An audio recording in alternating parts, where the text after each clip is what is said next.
Dean. Oh, Pedro, Dean. Oh, Chris Oulton does have the inside track for the Swiss left. If he's able to make that pass happen, he might be able to cut away Victorino. He does make that pass, and he makes it clean, and they're coming to the right hand, and this is it. Chris Oulton seizes the opportunity and makes it. And just as the end, the rain comes to put a pin onto the end of the race, and Chris Oulton takes it.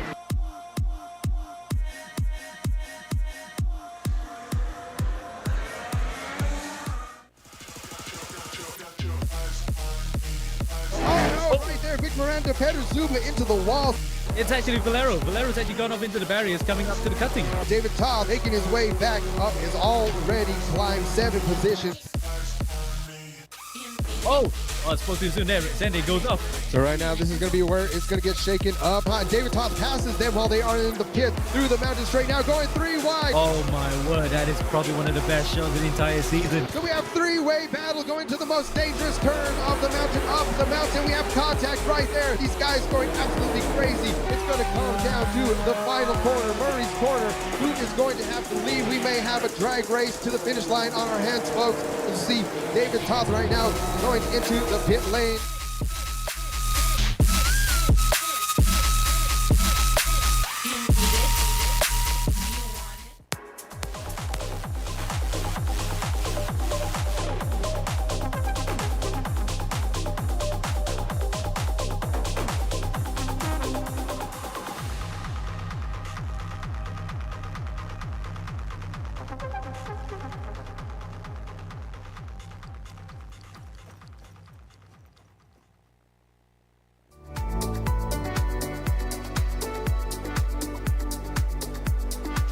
And a big good evening, ladies and gentlemen. Welcome back to AMX. It is season 5, and we are here at the fabulous Oulton Park circuit, a circuit that dates all the way back to August 1953. Originally started out as a motorcycle circuit, but now it is famous for its British sports car racing, single-seater racing, and a lot more. But tonight we're going to have an interesting car and track combo. It's the Kia Optima that will be racing around this fabulous racing facility.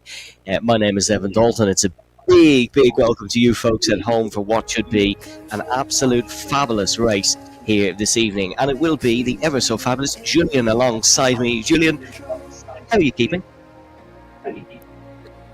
I'm doing very good, very excited. First time I'm going to commentate on a race car, I'm going to call it that, the Kia. Very excited. Oulton Park, great track, like you said. It's a very old one, an oldie but a goldie. Yes, it is a fabulous circuit, and we thoroughly look forward to bringing you your action this evening. Firstly, we'd like to remind you to check out our social channels, which you can see on the bottom of your screen, the Instagram, Twitch, X, Discord, YouTube, amxrace.com, and TikTok. We have big things coming up here this evening in terms of the racing action, but first, as always, we got to run you through your housekeeping and the bits and bobs before we get into the main shenanigans this evening.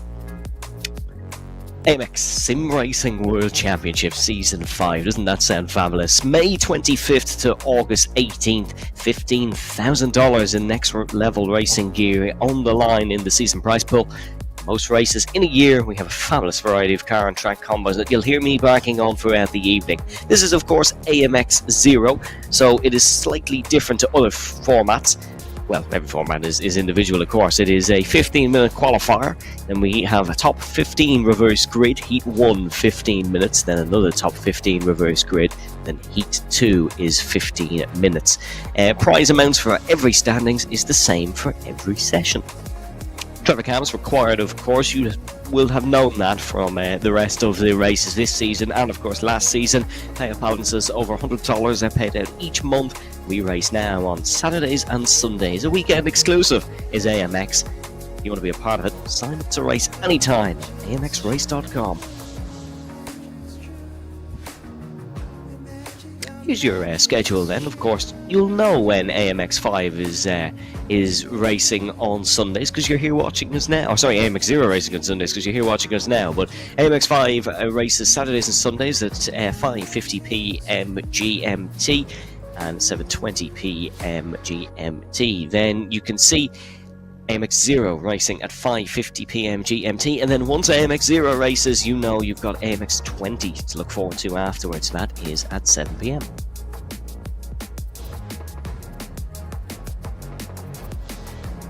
Here's the prize pool then, and here's what these drivers are racing for this evening. Qualifying, $5 is your maximum prize if you do take pole position. And then it goes 4, 3, 2, 175, 150, 125, then $1.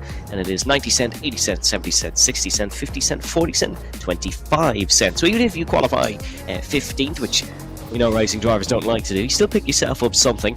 No fastest lap bonus in qualifying. However, there is in Heat 1 and Heat 2.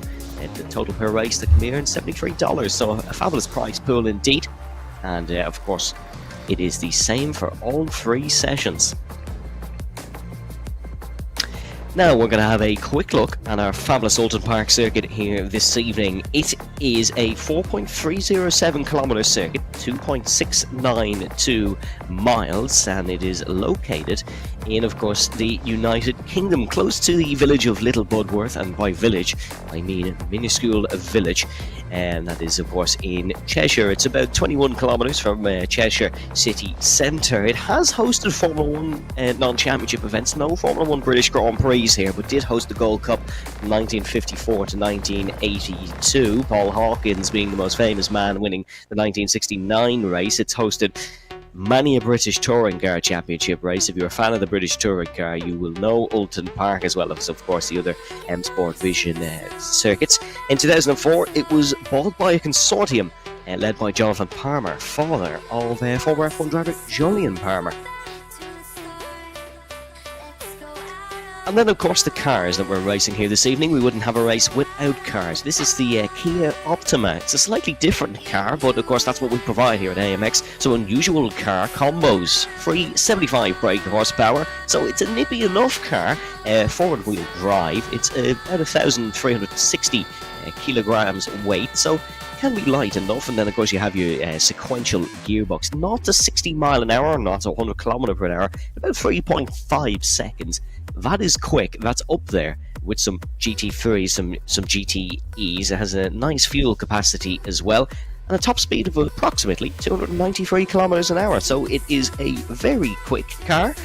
Julian, would it be a car that you like? Well, that's a great question. I mean, from what you've said now, it sounds very attractive to get in myself, leave the commentary booth and do a bit of racing. But I think the racing will, it's a good test to the cars. I mean, power and great lap time is one thing, but wheel-to-wheel racing is a whole nother story. So I think if it ticks all boxes, it's a great car. Yes, it is a fabulous car, and we're going to see it on track now. We are going to head into qualifying for this fabulous AMX Zero race here this evening. Qualifying, a very important thing at Oulton Park. It is quite a tight circuit. That's in a traditional sense. We, of course, like a nice reverse grid, so that is what the drivers will be playing with this evening.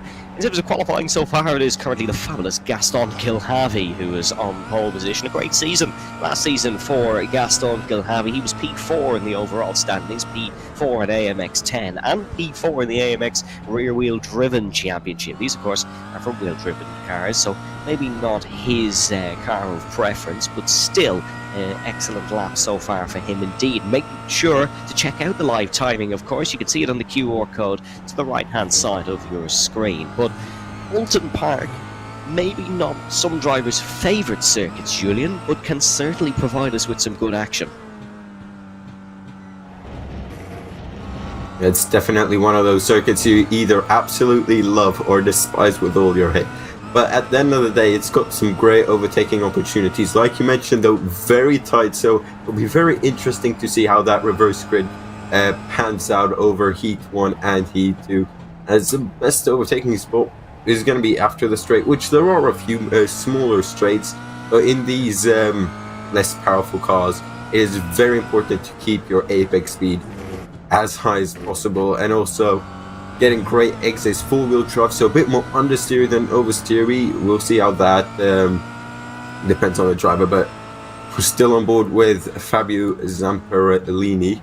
who is currently on one of his hot lap, currently in P5 with a 1:43.9. Yeah, good lap there. Good laps across the board, actually. Very close, as you can see, between Gaston Kilhavy and Reutemann in second position, and then Benitez in third, and Bruno De Carmo in fourth. All very close on the times, and it's a little bit back to Fabio Zappellini.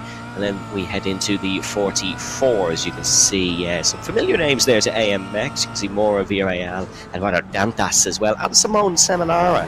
A track that Simone probably won't like. This is where he lost to the AMX Assetto Corsa Competizione Championship last season. He finished second to Lois Regner. That was, I think it was, yes, I did commentate that one, but Simone Seminara finished second in the championship. He took 3 wins that season, so definitely not a disappointing season for him, but certainly would have liked to wrap up the championship. He's currently 10th in qualifying. Has the lowest iRacing of the field.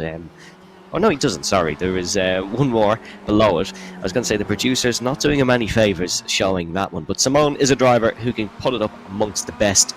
And with 3 minutes to go in qualifying, he'd like to get a better lap on the board. But definitely, I believe he can do so. Yeah, we have seen what he can do in GT cars. And in Assetto Corsa Competizione, but iRacing is a whole nother cup of tea, isn't it? Just that bit more realistic, but I'm sure he'll do his best there. And of course, these are all, most of these guys, it's their banker laps, so maybe just testing the car a bit, finding the limit after practice, as the proper flying laps will start to come in the next couple of minutes. We've only got 2 minutes and a bit left to go in this qualifying session. We've joined it right at the death of it, which is the most exciting, the battle for pole position as it's heating up with 2 Argentinians, barely any difference at the top between them. I'm actually wearing an Argentina jersey, so I promise I'm not biased, but it is 2 Argentinians who are at the top of the order in Gaston Kilhavy and Oulton Reutemann. What a name, by the way, if you're a Formula 1 fan. Oulton Reutemann, Ayrton and Carlos Reutemann, of course. But we see a bit of slipstreaming going on here in qualifying, actually. This is Benitez, who we are looking at in the number 43 car. He's coming around the final corner up towards the start-finish line, the final corner, of course, of Lodge Corner, the Deer Leap, the flat-out left-hander in pretty much every car that's ever existed known to man. Keep an eye on Posilico on the bottom of your order. He's put in a purple sector. Purple, of course, means you've gone quickest of any in that sector. Green means you have beaten your personal best in that sector. And yellow means you're not going quick enough, so you need to improve upon your time. But this is, or actually someone in the stream chat just saying the top 2 actually are related to each other. So there's a fun fact, a good day for the family, as we'd say here in Ireland. Yeah, well, let's just hope they don't come together, because that dinner conversation is going to get real awkward real quick. But for now, it looks like that Kilhavy is still on provisional pole with Reutemann coming into the pit lane. So does not seem like he will be improving anytime shortly. Someone who is improving, though, is Lorente here. Actually, he's gone yellow in all sectors. He might just be saving up for one final push lap, or this is he's gunning for it. But for now, once again, yellow in the 6th sector. Jeez, I'm used to 3 in Formula 1, so that's quite the step up there here in Oulton Park. Sorry, by the way, just to correct our relation statistic, it's not Gaston Kilhavy and Oulton Reutemann who are related. It's Oulton Reutemann to Reutemann, the F1 driver, that are related. So that's even more intriguing, but it's a good day for the Reutemann family. They're on the front row for qualifying. It will be reverse top 15, of course, meaning they will be starting in the back, but it is Gaston Kilhavy who will start on pole position for...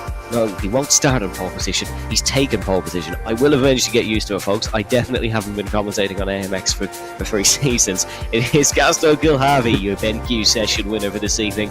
You can see him celebrating in the camera, delighted with that one by 0.006, so very close indeed. Ahead of Oulton Park. Ralph Benitez then takes third, ahead of Bruno De Carmo in fourth. Fabio Zappellini in fifth, ahead of Giulio Posilico in sixth position. Then it is Pedro Mora in seventh. Diego Villarreal in eighth spot, ahead of Alejandro Dantas in ninth. And then it is Daniel Moreno in 10th. Simone Seminara in 11th position, with Ruben Lorente Jr. in 12th, and it is Felipe Liete in 13th, and our very own Kevin Garcia will be starting on the pole position actually, because he did not set a time, so no prize money, or no big prize money for Kevin, but a very good a very good starting spot after qualifying.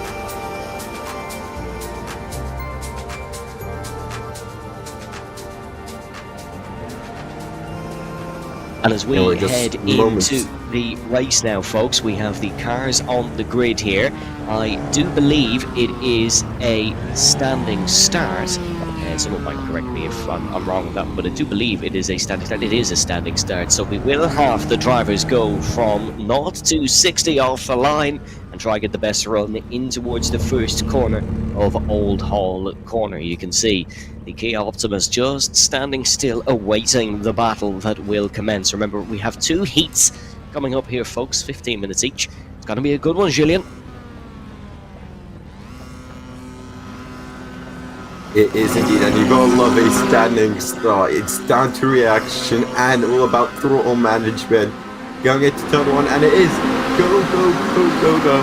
And right now it seems like Ruben Loretta has got the best up of Alejandro Dantas. I mean, out of nowhere, there's a spin in the background who went right across the face of pretty much everyone in the lower half of the grid.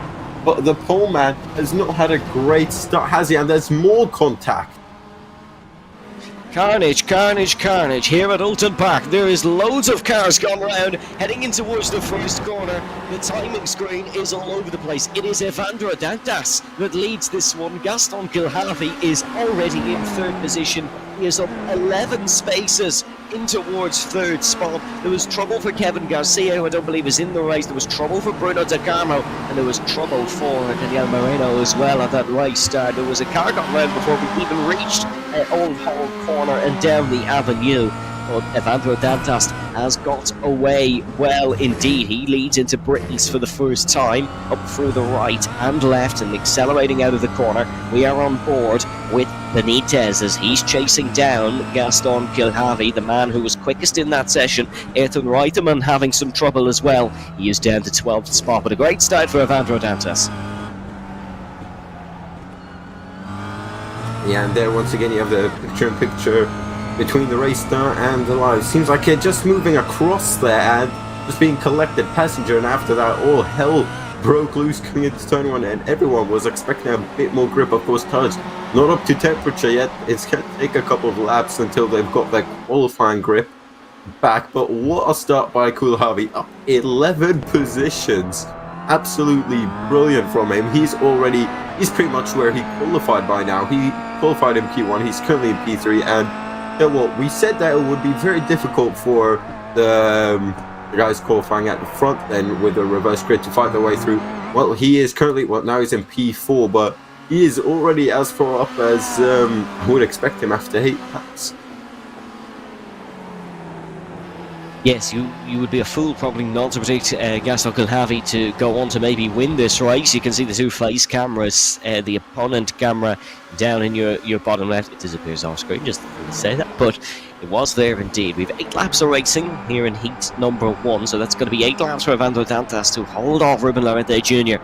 and Benitez just behind. This is Gaston Gilharvey, who we ride on board with. You can see him in your bottom left, you can see his virtual driver to your left, and you can see what his target is. That is Benitez in front of him, in towards Britain's. He's going to look to try and just get ahead down towards this next sector of track. The first sector is probably the best sector for overtaking, but these guys are absolutely excellent. They are at the peak of their craft, and they will try it into pretty much any corner. I wouldn't be even surprised if they went for it in towards Knickerbocker Corner in a few laps time, but Gilharvey just biding his time for the time being, because he's got plenty of it. Lap 2 of 8 down here in the first race of AMX Z race 23.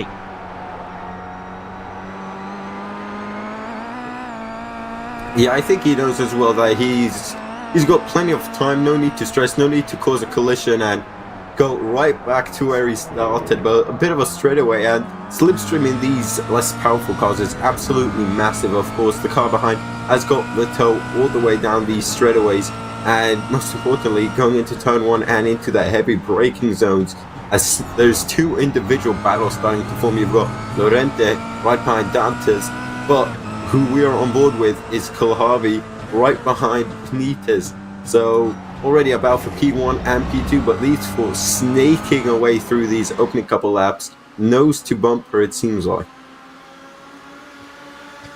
Yeah, 0 to 16, 3.5 seconds of these cars, and they do have a lot of straight line speed. Good on the brakes as well in towards the corners. They would be of a more novice class in iRacing, but certainly these quick guys know how to be quick in them. We are on board with Benitez here, looking behind at Gaston Kulhavi. It's the battle we've looked at for the last lap, and Kulhavi has got close, but not past. That is crucial for Benitez in this race, and you can see lap 3 of 8, still 5 laps to go for Gaston Kulhavi to try and get in towards the race lead, but Evandro Dantas is doing a fabulous job there. A little bit down the order as well. It's Fabio Zampolini in 5th, and it is Liete in 6th, and it is Basilico in 7th, ahead of Moreno, Seminara, Mora, Reiteman and Villarreal. There was problems from Mora down on that race start. We saw multiple collisions, a couple of drivers having to take to the plane.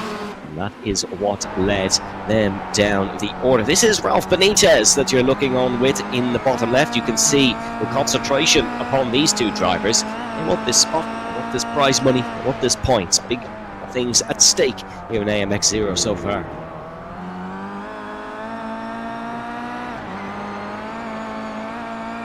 Yeah, I think I jinxed a bit too early with that lack of overtaking. Seems very much like this is Monaco, just without the wars for all my fellow F1 fans out there. There's chaos at the start, but now just following very closely. Any mistake for anyone in this, of course, Kulhavi in P4, he can afford a mistake, as there's the second incident. There's actually 2 in 1 there, 1 on the right, and again, it just seems like that one off the grid where you don't really know where your rear right is, and you chop across to cover off, but you find out spinning. But yeah, any mistake, any sort of oversteer, running wide onto the grass, it will be punished severely. You will lose 3, 2, or maybe just even 1 position. But every position counts here in AMX.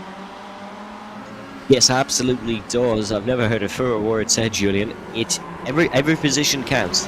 Absolutely, and you can see a bit wide there from the race leader. That was Evandro Dantas, who runs just a tad bit wide down towards Hilltop and in towards Knickerbocker. Now it's going to look like Ruben Larente Jr. He's going to try sling it around the outside. This is a brave move by any racing driver, the Spaniard. Not able to get it done. Now under pressure from Benitez right behind. He's not got the run in towards the right-hander, but Gaston Kulhavi certainly has, and he's a man who has been looking to challenge down below the whole way.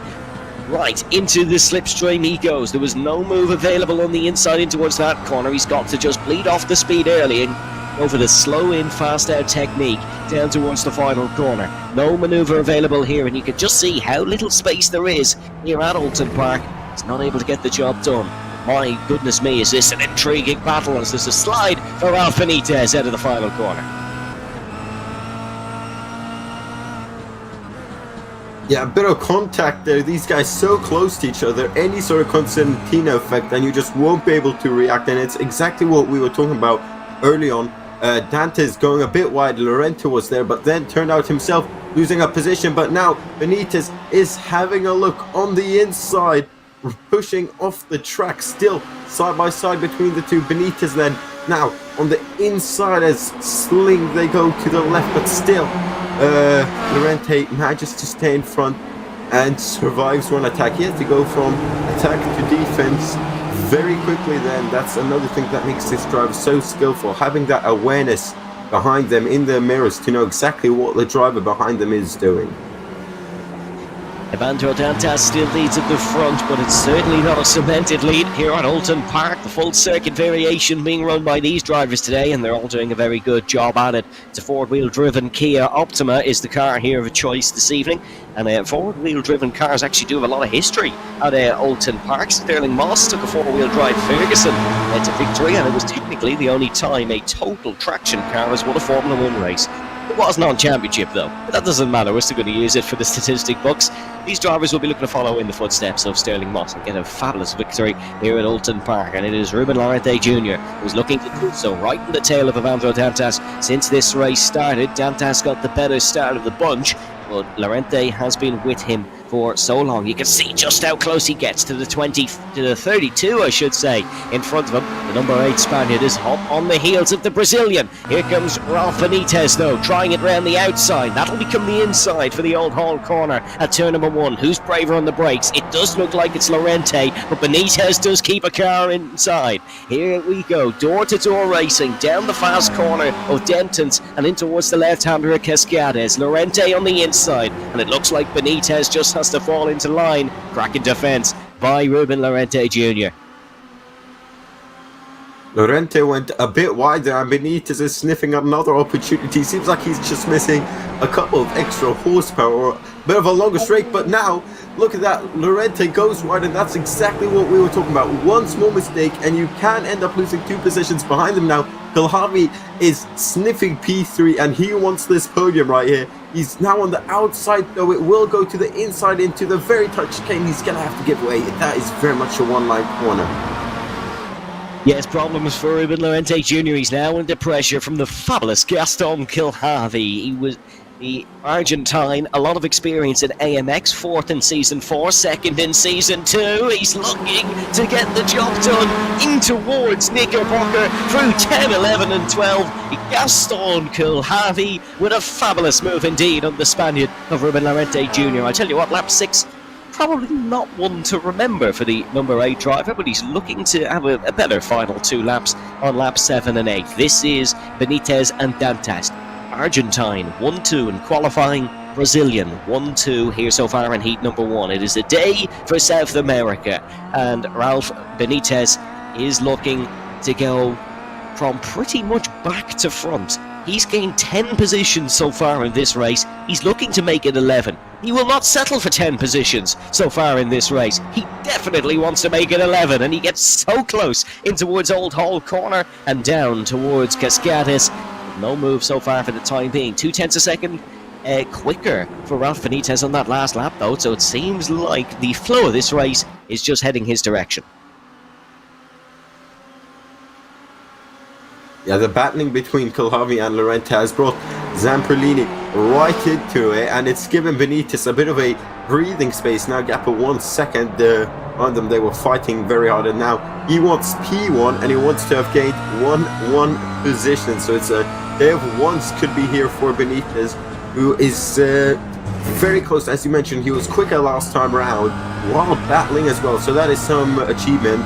Usually when you battle you lose time, but for him that does not apply, it seems like, here at Oulton Park tonight.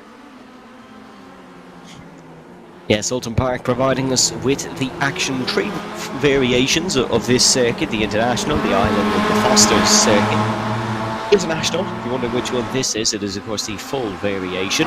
These drivers probably don't care what variation it is, they just want to win at it. That's what we can see here between Dantas and Benitez. It's been a fabulous race so far. They're heading in towards Druids corner of turn number 15 and down under the Warwick Bridge. Bit wide for Dantas. He's lost a bit of time on that straight, and you can see Benitez just clawing in, almost making it under 0.2 of a second. Not quite able to get under that 0.2 of a second under the braking. Dantas was quicker through the entrance of the corner. Benitez that bit quicker on the out. Can he go for the inside line, maybe in towards Old Hall corner? It is Evandro Dantas who leads us in towards the white flag, but Ralph Benitez, oh, a big wobble for Ralph Benitez, and that's a big mistake that could cost him the chance for this win. That allows Gaston Kilharvey to try the outside down in towards Dentes. Ralph Benitez touches the grass, breaks on the grass, but it is Gaston Kilharvey that will be the one to slide through ahead of Ralph Benitez. The Argentine splits the 2 Brazilians. It's looking like Evandro Dantas will be able to defend them all. It was a 4-car fight for the lead at one point. It's now one sole leader, 0.7 of a second in front. But Gaston Kilharvey has a lot of work to do here, because Benitez is going to be a man driven by rage. He will not be happy with that mistake he made, and he's going to do everything possible to take 2nd place. And it seems like the grass has claimed another victor. First it was Lorente, now Benitez. But tell you what, Kalhavi read that situation brilliantly. You go wide, thank you very much. Switch back, right to left.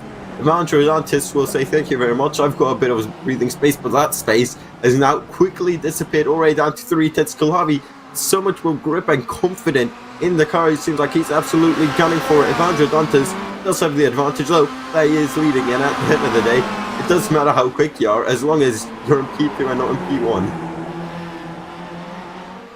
It was 2 session wins in Season 4 for Gaston Kilhappy. He's looking to take one here in Season 5. Down towards the final couple of corners. The inside line was not an optimised one for Gaston Kilhappy. So he's got to go for the exit, but he's actually been hit round by Ralph Benitez. Ralph Benitez makes door-to-door contact with Gaston Kilhappy, and it will be a Brazilian 1-2 in the first heat at Oulton Park. Evandro Dantas take a bow. Fabulous stuff from him. A very quick final lap, and he's able to take the heat win here in AMX 0. Ralph Benitez takes second, and Gaston Kilhavi and Ruben Lorente Jr. will take fourth. The top 4 stay top 4, but all in different positions. That's a brilliant way to get this evening started, folks. Wow. Kilhavi is not going to be happy about that one. Last lap, last corner shenanigans for the podium position for P2. You cannot write better stories than that.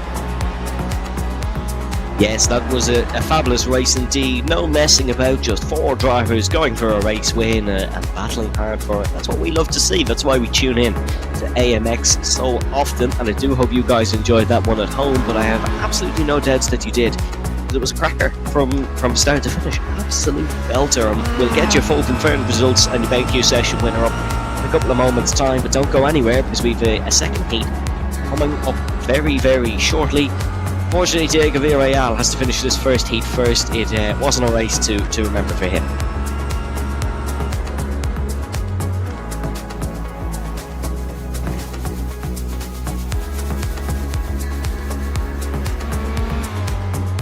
You can see, just heading for the final corner and rounding the start-finish line and getting that checkered flag. Diogo Villarreal has rounded out AMX 0 race 23, heat number 1. So just one more heat here. And you can see your BenQ session winner, fabulous, Evandro Dantas. There is a slightly tired celebration for Evandro. He had to work hard for that one. Winning by 0.5 of a second. Oh, there we go. Nice to see Evandro. Hope you're keeping well. Ralph Benitez in second position ahead of Gaston Kilhavi in third. Ruben Lorente Jr. takes fourth with Fabio Zampolini in fifth. Daniel Moreno in sixth position ahead of Gilo Posilico. I apologise to all Italians around the world if that has been butchered. There's a 90% chance it has. Felipe Liete in 8th position with Ayrton Reutemann in 9th, Pedro Mora in 10th. It was Diego Villarreal in 11th. Your non-finishers were Simon Seminara and Bruno De Carmo. Unfortunately for Kevin Garcia, it was a non-start. Fastest lap of the race did go to Ayrton Reutemann. Julian, what do you make of that one? Wow. Brilliant racing. I mean, for the first 6 laps, they were very close to each other, but after the 6th lap, they drank something. They turned on the lights. The second heat was away. Sorry to jump in there, Julian, but we've gone racing in Oulton Park for the second heat. There is no hanging about whatsoever by the race directors. There was a bit of a cleaner start for these drivers as well, as we do see them all lead round towards this second heat. It's Bruno De Carmo who is in the lead of it, ahead of Diego Villarreal and Pedro Mora. Ayrton Reutemann up 2 positions off the start, and then it is 5 positions for the Fabio Zampolini. You can see Ralph Benitez looking to just cut through the field here.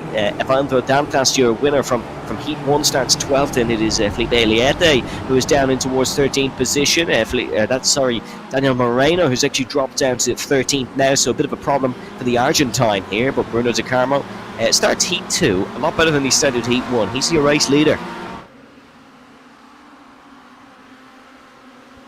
Everyone with a bit more of a calm-headed going into turn 1 and off the race start. I thought we were seeing a replay of Heat 1. Where is Kevin? I think everyone's asking that question right now. Someone in the stream chat asking where is Kevin.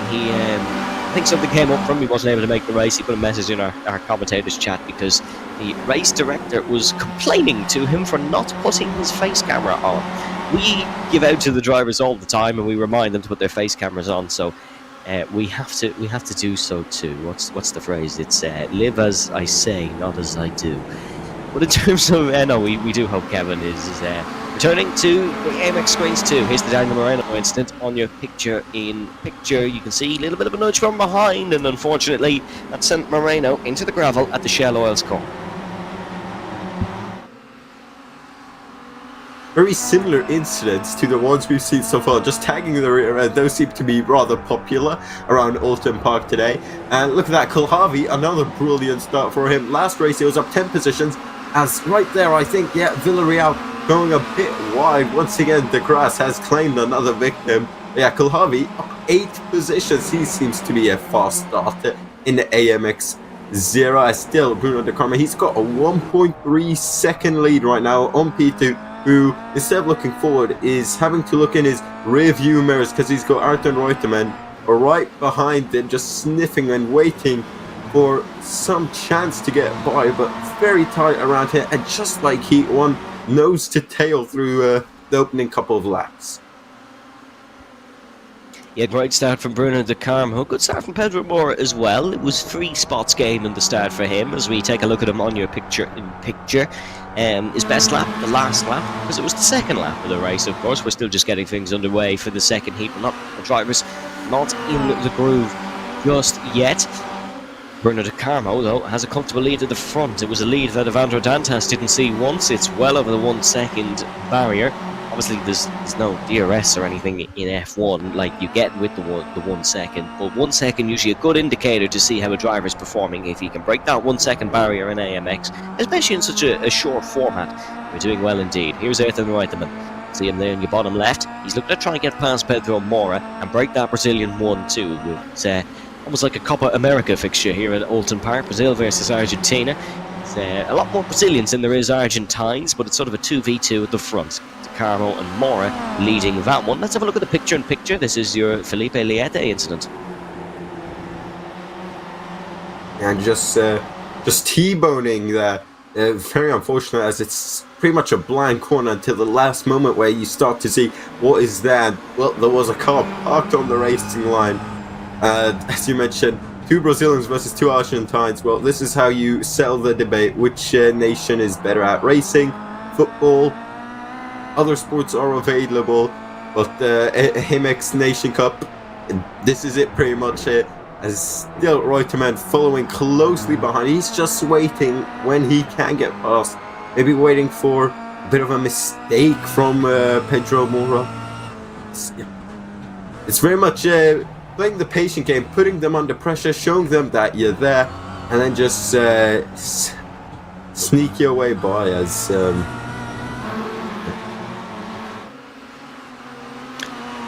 Reutemann not just racing for pride here. He's currently 3rd in the AMX Zero Championship. You can check the full standings for that on amxrace.com, but he is currently 3rd in that championship with 11.5 points. He is just behind Gael Valero and Jackson Resenje, neither here this evening.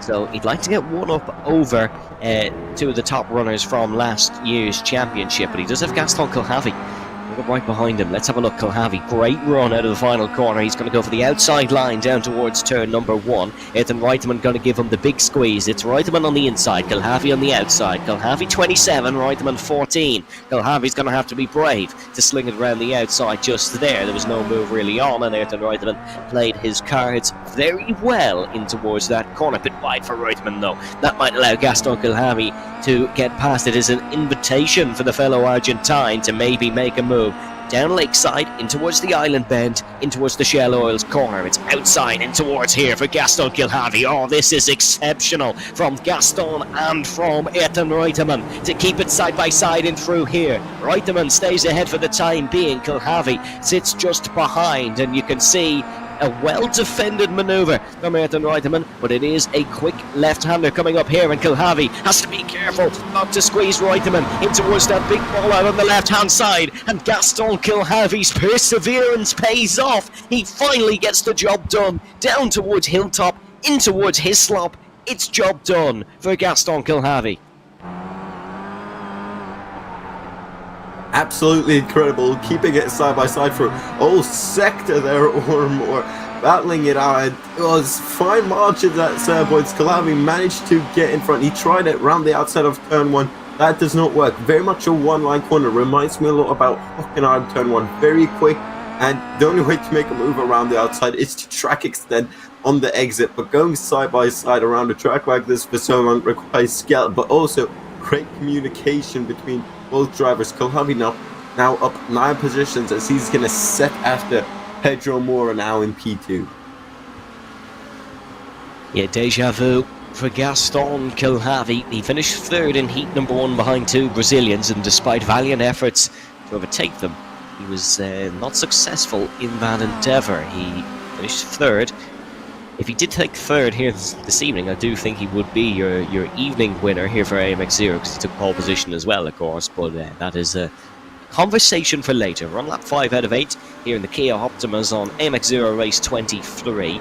A fabulous evening to do it on. This race technically would have been illegal up until 1973 because there was no Sunday races allowed at Oulton Park, and I tell you what, that is going to be no more Basilico allowed according to Diogo Villarreal, because the number 2 has just been hit off the circuit down towards the shallow hills corner, and the stewards might have something to say about that in their officiating report. Very disappointing for one or two Italians here this evening. Yeah, Basilico just being spun out there off into the gravel, taking his beach vacation a tad bit too early, some would say, but still, here we go. Benitez right behind Sabrolini. These two got close in heat 1, but not close enough to have a fight, so we should see a fight here up on in our hands here. Lap 5 out of 8, more than halfway now in. Last time out in heat 1, this is where the chaos first began, the harsh battling. We've already seen a bit Kilhavy and Reutemann, to name the biggest one. I think the next one is going to be here, as Kilhavy has slowly been making his way up towards Mora, but Benitez, he's looking right, he's looking left, he's looking under the car, he's looking above the car, just can't find a way past.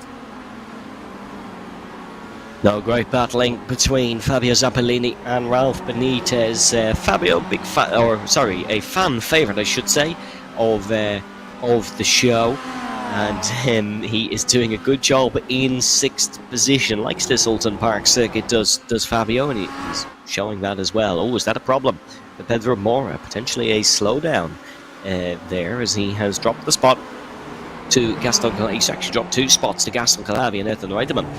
I wonder, was it either a mistake or a slowdown penalty for him? And we'll look into that one more and find out what happened to Pedro Mora. But now Diogo Villarreal is attacking the driver in front and not defending for once. And you can see Pedro Mora very slow there, heading through Britain's 7, 8 and 9. Diogo just getting up the gears, and 3rd gear at 180 kilometers per hour. Good straight line speed in this Kia Optima, of course. If you missed our car preview, 375 brake horsepower in these machines. They are quick. They are providing good racing. Lap 6 of 8 so far. Bruno De Carmo is sauntering out front in a comfortable lead.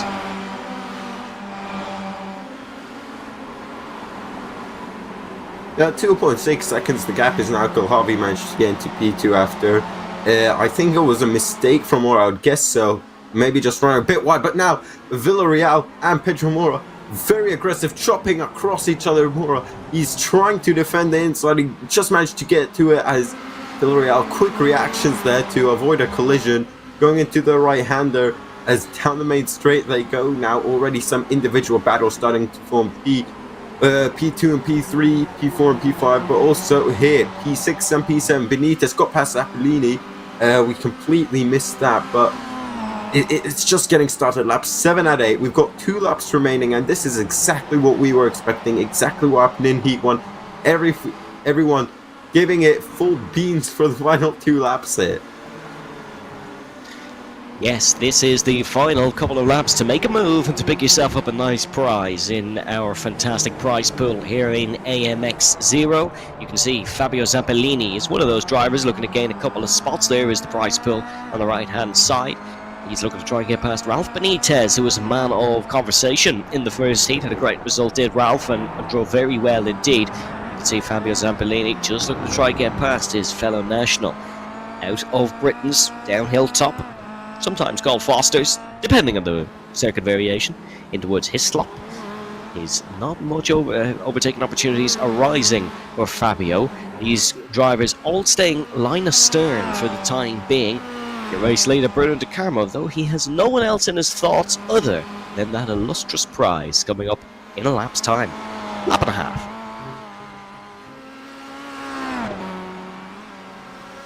Yep, he's been out on a Sunday evening drive, it seems like, at 2.6 seconds. Just don't make any major mistakes, Carmo, and you will come home with 5 beautiful, beautiful US dollars behind, though. It is all hell is breaking loose at the battle for the podium as Kulhavi, they're running pit wide. Reutemann is now sneaking back up to him after being overtaken just a couple of laps as the final lap has started. White flags are out for these drivers.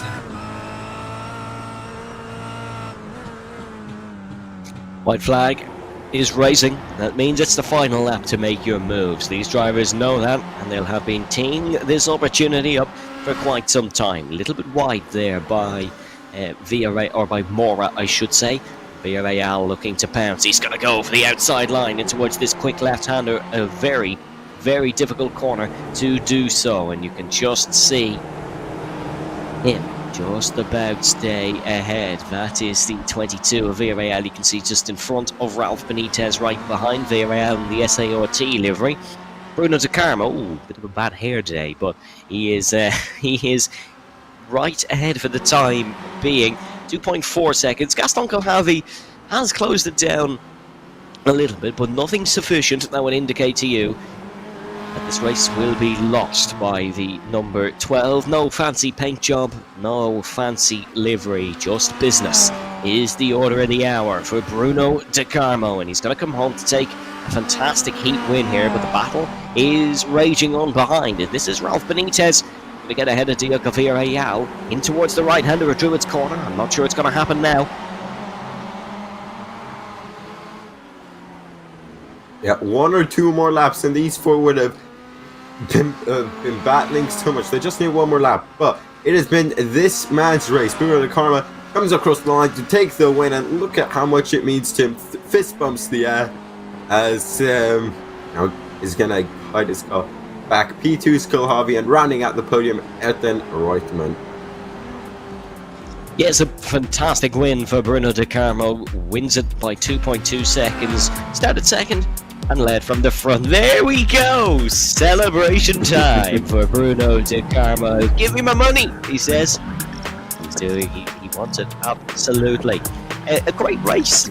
Probably the first heat was the slightly more entertaining one, but technically, I think the second race opposite. There was a lot of great driving there, and all these drivers got used to this 2.0 litre 4-cylinder turbo Kia Optima and this 4.30 corner Oulton Park circuit. But we'll find out who your evening winner is for this evening, and just like the last race, it is going to be a driver who we are waiting on to complete. Unfortunately, it was Moreno, who I think is going for a fastest lap celebration.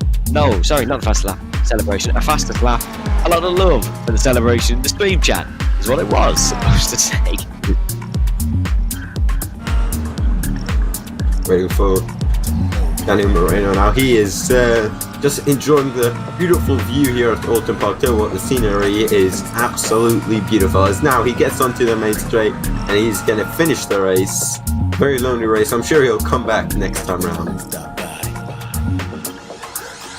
Yes, there is one last fabulous look at this Oulton Park circuit, and here is your Heat 2 results. Your BenQ session winner and fastest lap holder, Bruno De Carmo. Pace on top from start to finish. Gaston Kulhavi, very good in second place.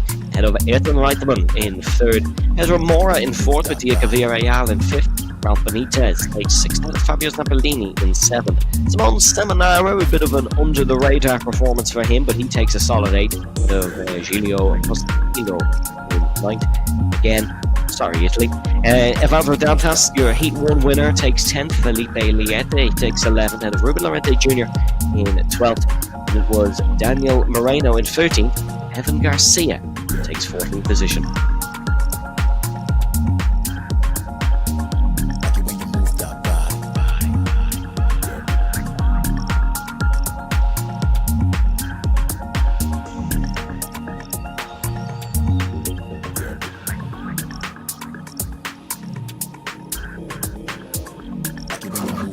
Folks, technology once again being absolutely brilliant for me. So you're probably witnessing a very frozen me currently, as web camera's doing an absolute stunning job at making it worse than I already do.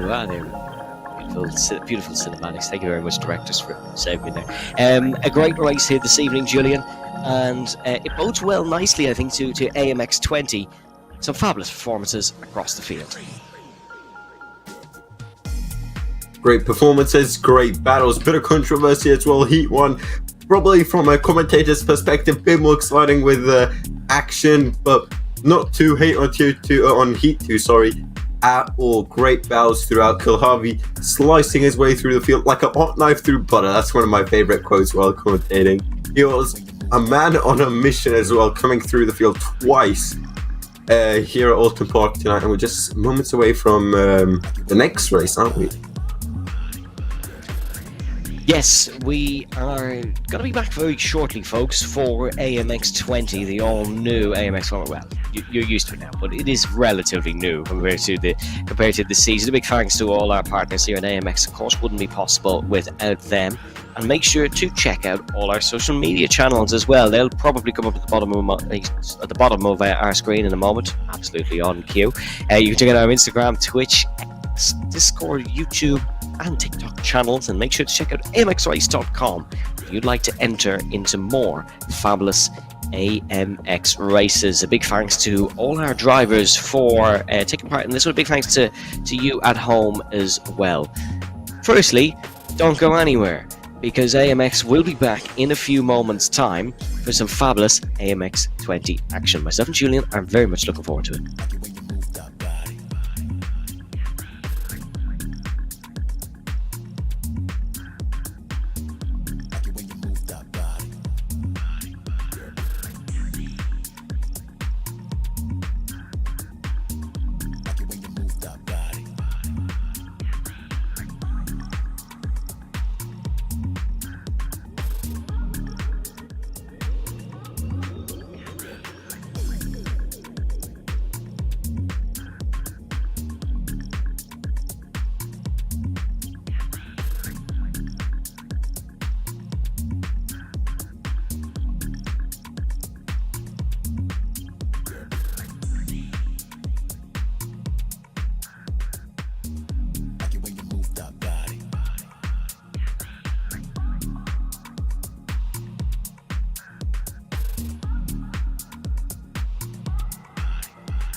into the carousel and immediately he gets punted off. That was Saavedra.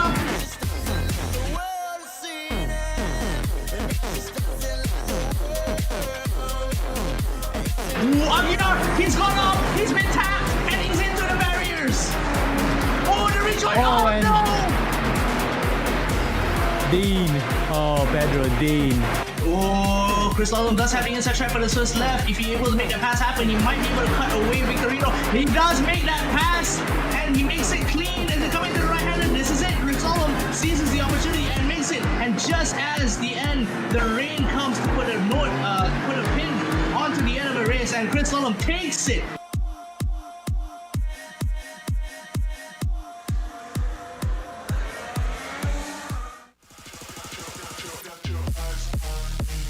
Oh no, right there, Vic Miranda, Pedro Zuma into the wall. It's actually Valero. Valero's actually gone off into the barriers, coming up to the cutting. David Todd making his way back up has already climbed 7 positions. Oh, I spoke too soon there. Zende goes up. So right now, this is going to be where it's going to get shaken up. David Todd passes them while they are in the pit through the mountain straight now, going 3 wide. Oh my word, that is probably one of the best shows of the entire season. So we have 3-way battle going to the most dangerous turn of the mountain. Up the mountain, we have contact right there. These guys going absolutely crazy. It's going to come down to the final corner, Murray's corner. Who is going to have to lead? We may have a drag race to the finish line on our hands, folks. You see David Todd right now going into the pit lane.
The hills are alive with the sounds of race cars. It's the return of AMX 20 here on AMX Global Race 24. And we have a fabulous race in GTE cars around the famous Red Bull Ring, designed by Herman Tilke. The 4.318km circuit with 10 corners, one of the shorter lap times in motorsport, but still a fabulous track for all involved. We have the fabulous GTE car class, and I have a fabulous man joining me this evening. It is Julian. Julian was here for AMX Z alongside myself, of course.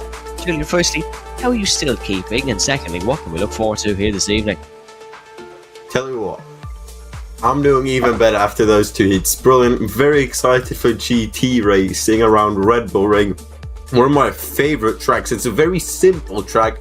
I'll tell you what, it's got hard braking zones, long straights, but also mid and high speed corners. I think it's a great mid-range, best of both worlds. Very excited for another two heats, this time in the AMX 20. Yes, AMX 20, of course, is a new championship for Season 5 of AMX Global, and it's one that's provided entertainment and fabulous racing to you guys at home. Make sure, if you want to see more AMX 20 action, AMX 0 action, AMX 5 action, or AMX action, check out all the social media channels that are below the screen: the Instagram, Twitter, X, Discord, YouTube, TikTok, and of course amxrace.com. Before we bring you some of that fabulous racing action, however, we're going to run you through some housekeeping. AMX Simracing World Championship started May 25th, ends August 18th, and of course we have a fantastic season prize pool, $15,000, and some fabulous next level racing gear. The most races in a year, and a fabulous variety of car and track. Everything is fabulous here on AMX. The new format for AMX 20, it is a 20-minute qualifier, and the top 15 are reverse grid, and then we have a 30-minute heat number 1, top 15 then reverse grid, and a 30-minute heat 2. The prize amounts are the same for every session, and a mandatory pit stop is required.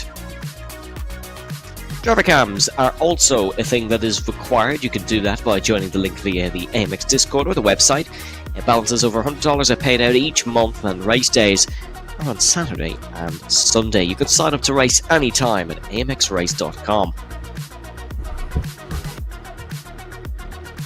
Here was your schedule then. It is 7 o'clock PM GMT for the AMX 20 race on a Sunday. Then AMX 5 on Saturdays and Sundays with another AMX 5, that's 5:50 and 7:20. And then AMX 5 with another AMX 5, 5:50, 7:20 as well. But then the next day it'll be AMX 0, 5:50, and then AMX 20, 7 o'clock.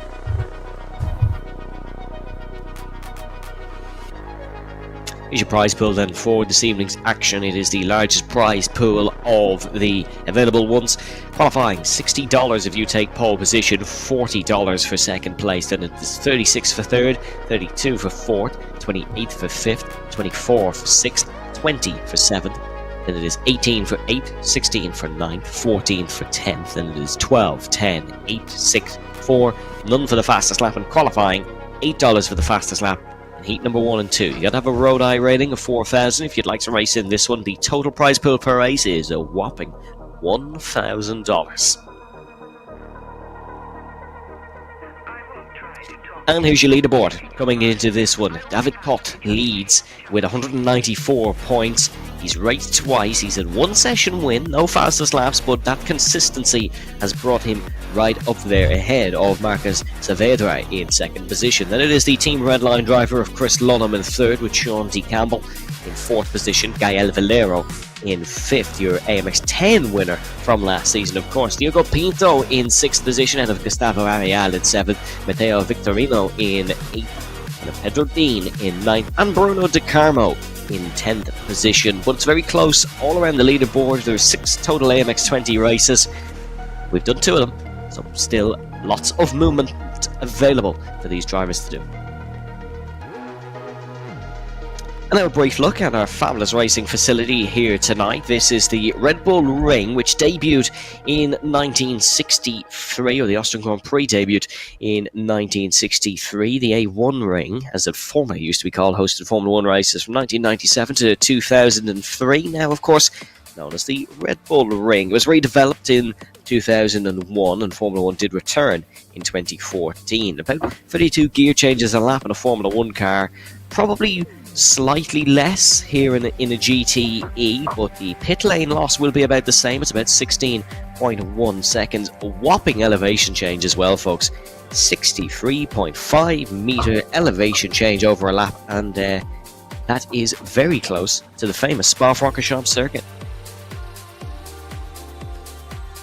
Now the GTE cars, as you can see on your screen, a fabulous looking piece of machinery. They have featured in the World Endurance Championship and in IMSA recently. No longer part of those, unfortunately, as they returned to the main GT3 cars. As you can see, they're from about 530 to 568 brake horsepower. The Ferrari would be the lowest, but that is actually not on the grid here this evening. They are rear wheel driven, weigh between 1,200 kilos to 1,254 kilograms, and a sequential 6-speed gearbox on most of them. The BMW with the 6-speed transaxle sequential gearbox. They're a fabulous car, and they're going to provide us with some fabulous action here tonight, Julian. Absolutely, GT cars around Red Bull Ring. You cannot get more classical than that on a Sunday evening. I mean, such a classic track, such classic cars as well, the GTs. I think we're in for a brilliant set of qualifying and, of course, 2 heats. Yes, we have 2 heats coming up, but before that, we have qualifying, and we will be loading into that one now. Current quickest driver is Florian Lebigra, the fabulous driver, indeed the Frenchman. If you want to check out that live timing, make sure to do so by scanning the QR codes to the right hand side of your screen, but the leaderboard will be up on your left hand side as well. It's if you want more in-depth live timing, such as me and Julian are seeing on our screens. The Red Bull Ring, of course, one of the shorter lap times, but still a fabulous track indeed. We've got plenty of time in qualifying, so we'll be riding on board with plenty of the drivers during it. 9 minutes down, 9 minutes down to the full 20, I should say. It is Lebiga ahead of championship leader David Thor. But we're on board with Peter Zuber. Peter had a great season last season. He finished second in the AMX GT championship, was 12th overall, but that's just because he likes what he drives, and he only drives that, does Peter Zuber. But a fabulous driver indeed. Drives for Race Clutch currently. He's looking to clutch some big prizes in tonight's heats. But he's into the pit lane now, so we'll have to wait for Peter Zuber to come back out on track. There is Tomas Simon, who goes to second, the Hungarian, but he is still 3/10 off Florian Lebigra, so it seems like there is a big favourite so far in qualifying, Julian. Yeah, and if you're watching AMX for the first time, tell you what, 3/10 is an absolutely massive gap, especially around such a short track. I mean, 10 corners, some say it's got 9, I say it's got 10. You would expect the gap to be a lot tighter, however, not to put these drivers down. They're still probably the best in the business, as some would say, with these GT cars. And to be fair, we've still got 10 minutes left. We're only just halfway through, so anything can still happen. But right now, it's all going in the way of the Frenchman of Florian Lebigra, as I've probably butchered that as well. It's okay. When he first raced in AMX, I was on commentary, and myself and another commentator probably butchered it about 15 times per race. So Florian Lebigra is well used to it. Looking at Thomas Seaman, and other than the VR headset that he is running, you can see a fabulous Ford on your screen. A lot of Fords here tonight. That Ford GTE is a 3.5 litre DRHC EcoBoost V6 engine. Some of these cars are V8s, but Ford opting at the V6. It's 522.75 brake horsepower. They're very specific about that 0.75. It's a 98.04 litre fuel capacity, 306 kilometers per hour top speed, 190 mile an hour if you are from the Americas or from the United Kingdom, but it does 0 to 60 mile an hour in 3 seconds, I should say. That is slightly quicker than some of the other GTEs, so Ford might have a big advantage around the circuit with a lot of straights. Yeah, and especially acceleration zones. The big one is the one that Mr. Guillermo Valero's coming up to turn 3, uphill battle, but then you're gonna have to stamp on the power as you've got a fairly long run down towards turn 4, but still, Valero here, I'm not sure if he is on a hot lap, don't see his timing. Of course, you saw it before, purple is fastest, green personal best, and yellow is pick up the pace a bit. You're going a bit too slow. Yeah, 8 minutes left in qualifying as Valero currently in P3 with a 1:27.4. Yeah, 12 times on the board so far, as we're going to take a look at last season's overall champion, Gael Valero. He is from France, of course, drives the Apex Racing team, 28 years of age. Season 4, fabulous time for Gael. 3 total evening wins, 10 heat wins, 14 fastest laps, and he's even started deciding to race in Assetto Corsa Competizione. He finished second in Spa and Brands Hatch in the Assetec Sim Sports GT Challenge. So, really fabulous results all round for Gael Valero. If you haven't watched AMX, you'd be certainly familiar with the name. If you have watched AMX, you know that this guy is insane when it comes to driving GT cars.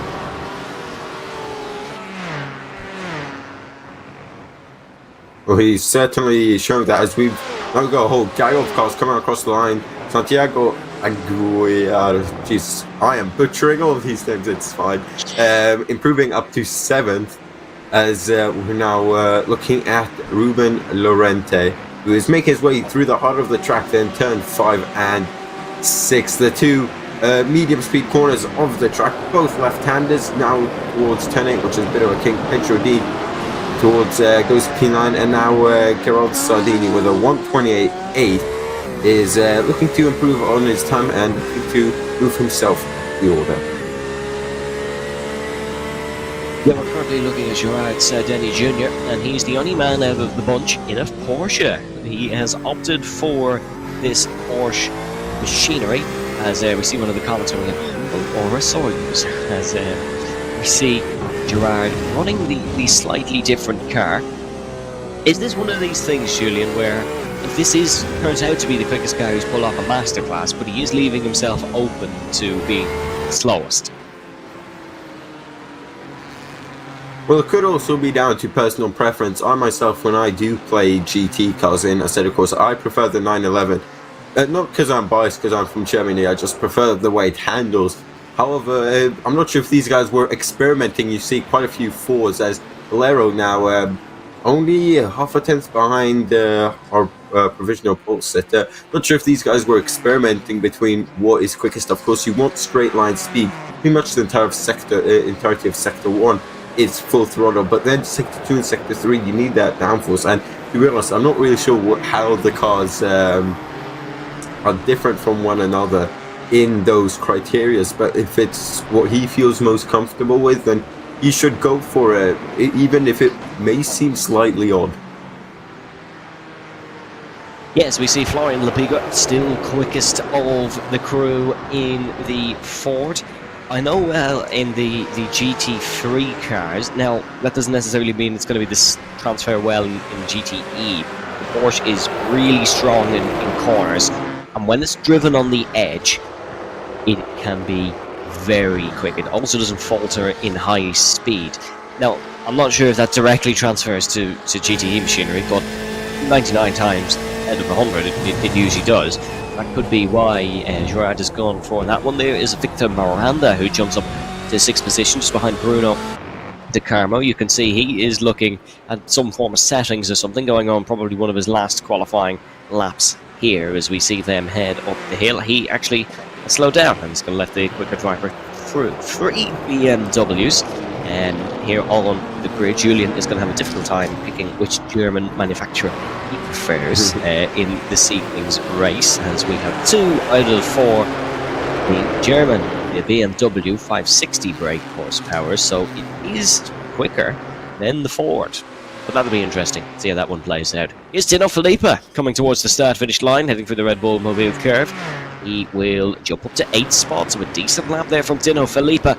Remember, it is going to be a reverse grid, and we don't have over 15 drivers, so we will get that shuffled around completely, and whoever qualifies last will start first. Filippa, unfortunately, is about middle of the bunch on normal grid and reverse grid because he has qualified 8, but it's a 27.5 so far for Dino, and he's going to try to just go a tad bit quicker in his final laps of the session.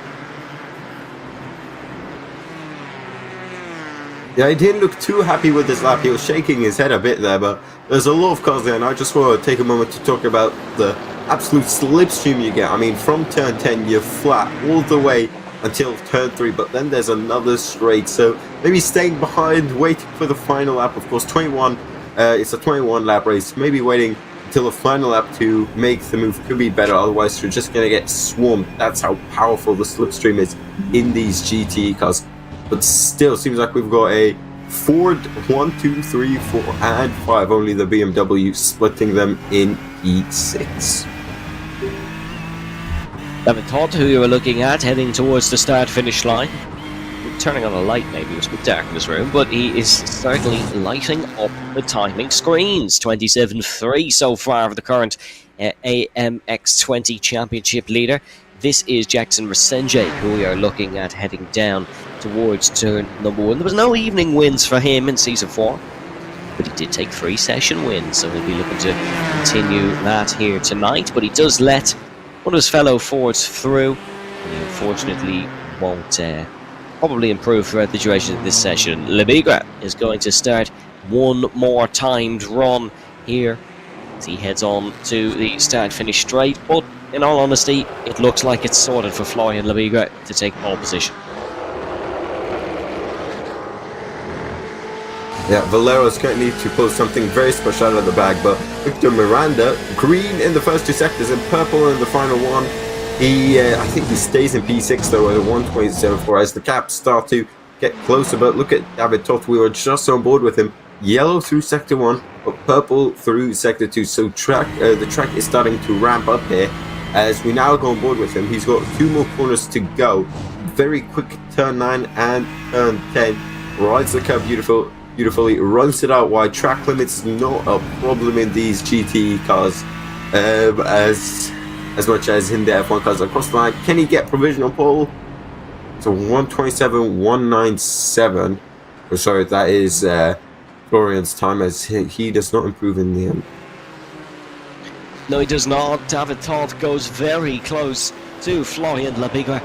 Was not able to take that pole position. Here is Gael Valero on his final push lap. Is he able to steal it from his fellow Frenchman right at the death? The king of the Fords, they call him around these parts. And across the start-finish line he goes. Will he jump up the order?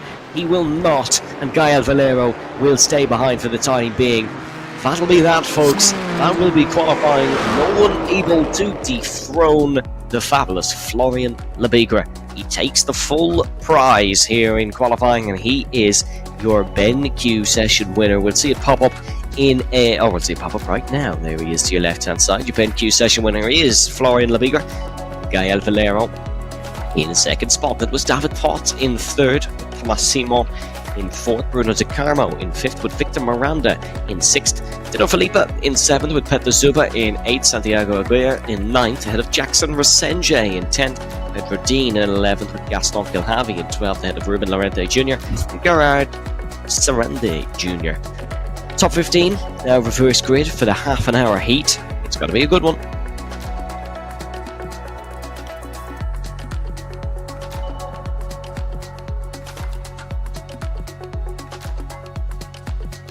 As you can see, the beautiful scenery as we are getting ready to go here in the Red Bull Ring. It will be a rolling start, so I imagine we will have a full formation lap around the 4.318 kilometer circuit.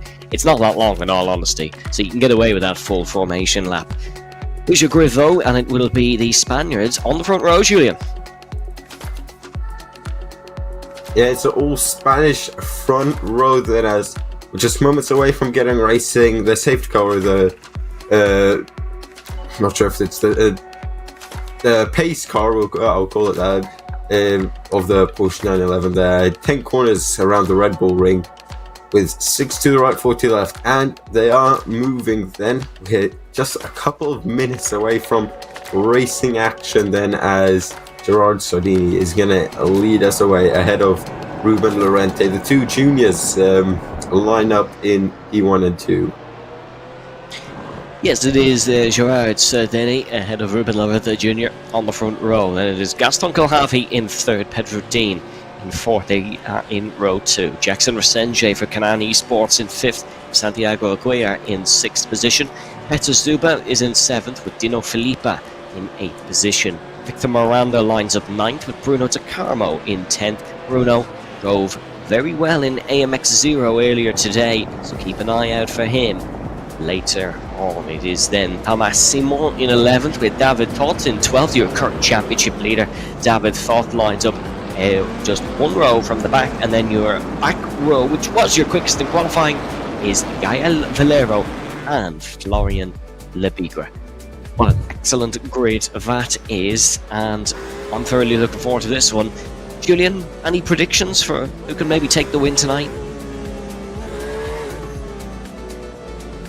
I'm going to back Gerard Sardini. I think he knows what he's doing with choosing the Porsche. He is starting at the front. We will get to see if that Porsche was a great decision in race stream, or if he'll just get absolutely swallowed by the Fords behind him, the BMWs and whatnot. He is following his fellow Porsche there, as we get a beautiful camera look at the entire grid here, just snaking away, warming up the tires. Yeah, the BMW looking very racy there, just moments away from racing. And I tell you what, the excitement is building inside of me.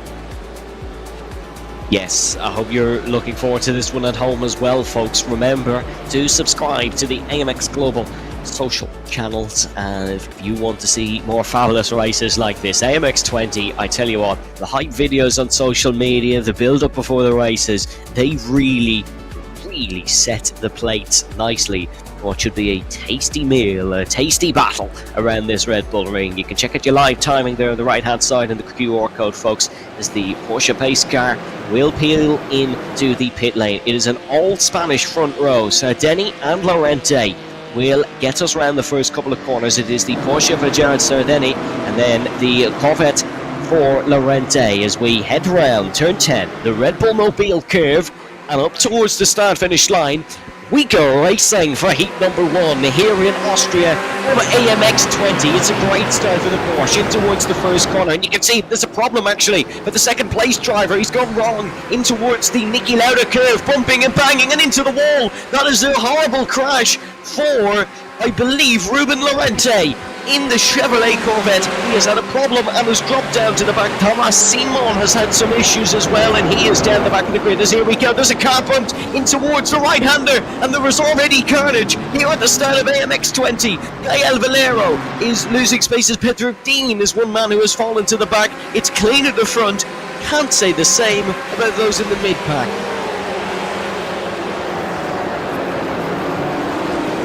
Turn 3 causing trouble as usual, as it's turn 4 now, side by side between Valero and Subban. Turn 1 seems like Lorente just got it all crossed up on the brakes, went wide, and then just ping-ponged himself between car and barrier. As that's a real shame. That's what happens when you run wide at turn 1 in Austria. There's a fat sausage curve.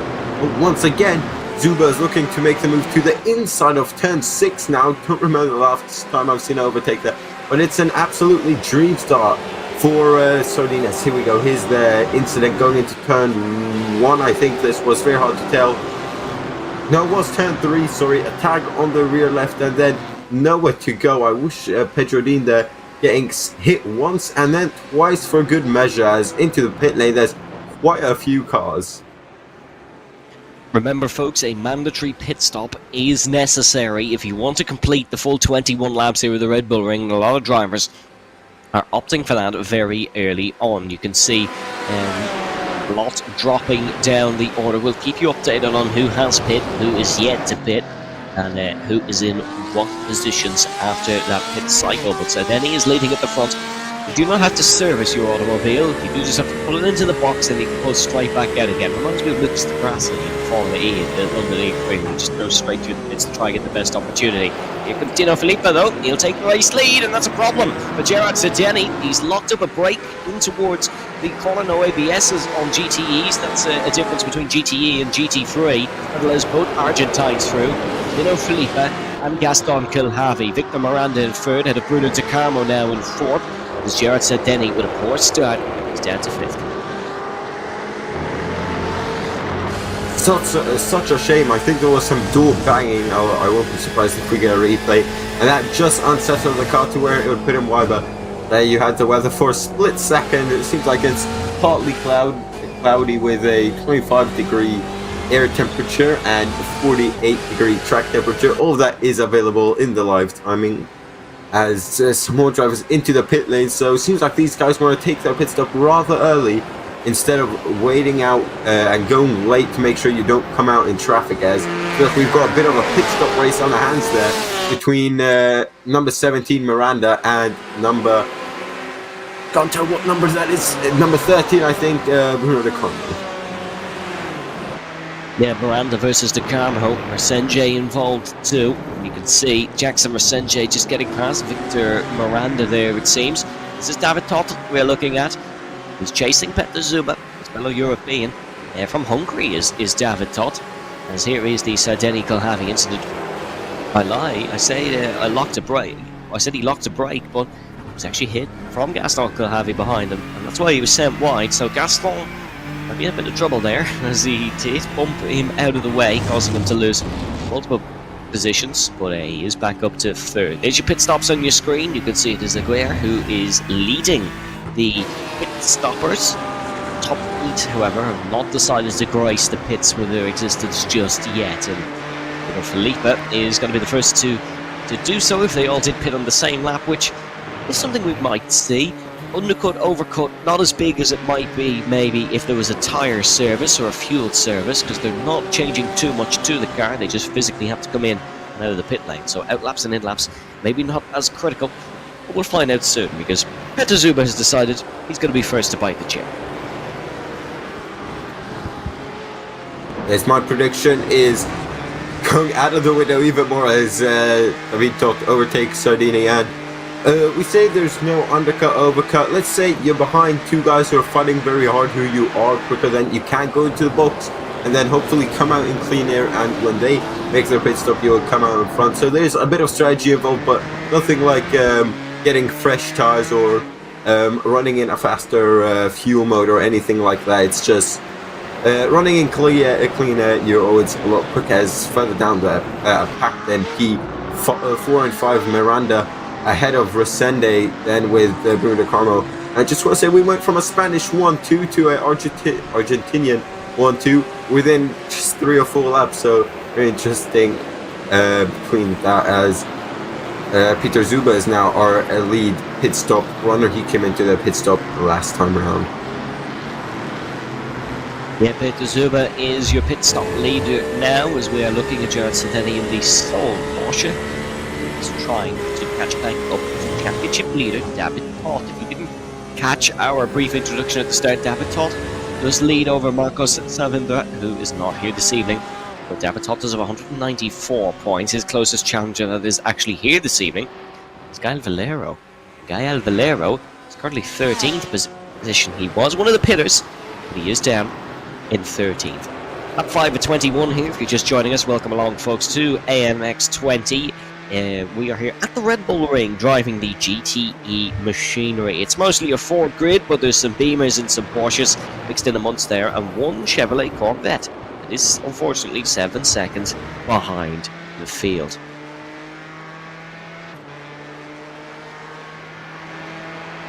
Thomas Simon, then you see him in the bottom left with the VR.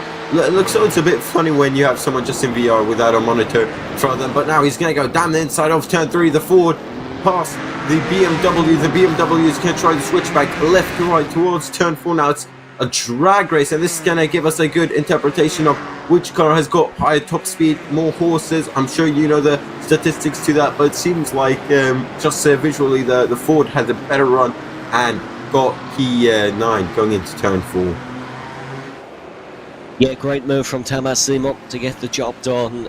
Thomas, if you ever watched an interview with him here on AMX, you'll know he's kind of a no-nonsense driver. He will not be bothered by any shenanigans in terms of mandatory pit stops, longer races. He'll get the car on track, he'll drive it quickly, he'll come home, try and win the race. And that's the type of driver Thomas is. And then he is one that can be very entertaining to watch from time to time. Gael Valera gets ahead of Pedro Dean. Jackson Resenje currently ahead of Bruno De Carmo, looking to overtake Victor Miranda. So the three Brazilians in a bit of a gaggle from 5th, 6th and 7th. But Dino Felipe at the front, I must say, pulling quite a healthy gap.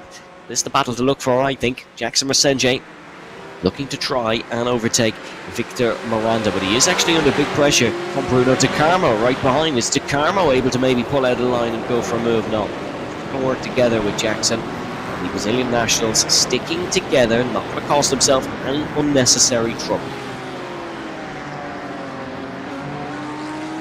Dino Felipe leading by 3.2 seconds. He keeps on building out that gap, but this is the battle here between Miranda, Resende and Carmo. All three of them except Miranda in the Ford. Miranda chose the BMW, which right now seems to be the best choice, leading away this pack as Carmo's practically pushing Resende through these couple of corners here. He needs to get a good run, and I think he has got a good run to the inside. He's going to look towards or into turn 7 towards turn 8, and I think he's got the move done. Yes, he does towards turn 9 now, and he's fully ahead, and that is a very brave but committed move and great move, and that is the difference between P6 and P7, moving himself up P6. Presente down 2 spots, Bruno De Carmo up a healthy 4. Nice job by Bruno De Carmo, and nice job by Victor Miranda, who's in 4 spots as well. We're on board with 1-3 Argentines. This is Aguirre, who you can see in your bottom left, chasing down Thomas Simon in the red Ford in front. Beamer gets a good run out of the Nicky Lauda curve up towards turn number 2 and heading into the right-hander, turn number 3 of Remus. That is the hairpin down towards what I think might be one of the best named corners in London, Schlossgård. Just really nice to say in the right-hander at turn number 4. Here is Aguirre. He's looking to chase down the VO headset user of Thomas Simon, and you can see the BMW into the slipstream, but I just don't think it has enough, doesn't have enough punch down that straight to catch the Hungarian. Thomas will stay ahead for the time being.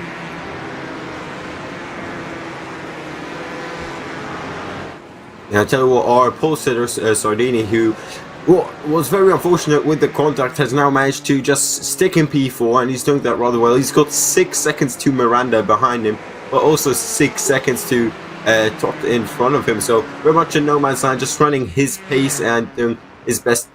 However, Tot now is lining up a move on Kulhavi. Of course, we saw Kulhavi's racecraft in the earlier race, and it is quite fantastic. Same thing with Tot.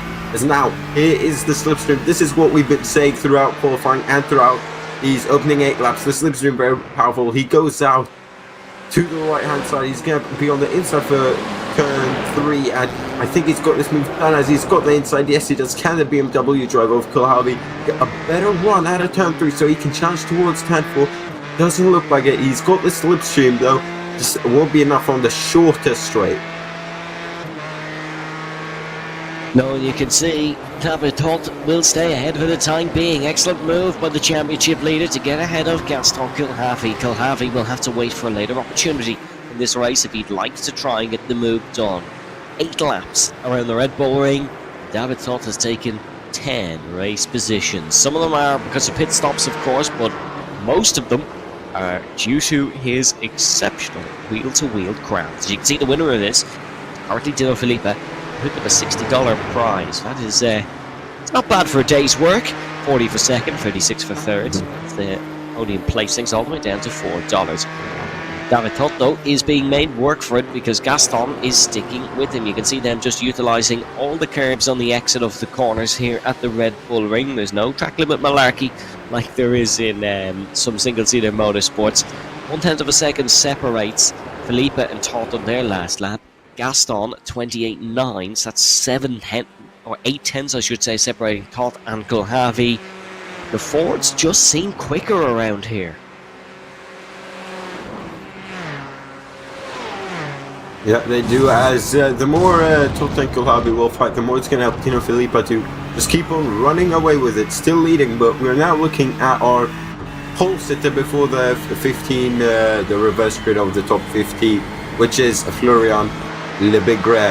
As I'm getting better, he's now lining up a move on Aguirre, the French driver, getting past the Argentinian driver in the BMW. So two BMWs moving down a place into turn 3. As the Fords just seem like the quicker car here in race trim. Maybe just a bit faster on the straights, a bit more apex speed. I don't know what sort of technical terms I need to use, but they're quicker. Yeah, someone in the comments saying Gael Valero started before as he did. The last season, AMX GT champion, AMX overall champion, AMX 10 champion, always used Fords. He could. We'd be racing GT3 cars, you'd have the top of the top, the creme de la creme, racing Ferraris, but the Frenchman will always stick in the Ford. And now the rest are joining him, so his hard work has paid off. This is Florian Lebiger we are looking at, though, currently in 10th position. Do not let these positions confuse you. Some of these drivers have served their mandatory pit stops, some have not. The top 7 have not registered a mandatory pit stop. There was some discussion in the stream chat about whether some drivers had come into the pit lane or not, but as far as we know, those pit stops were not registered. Peter Zuba, currently the leader of the pitters.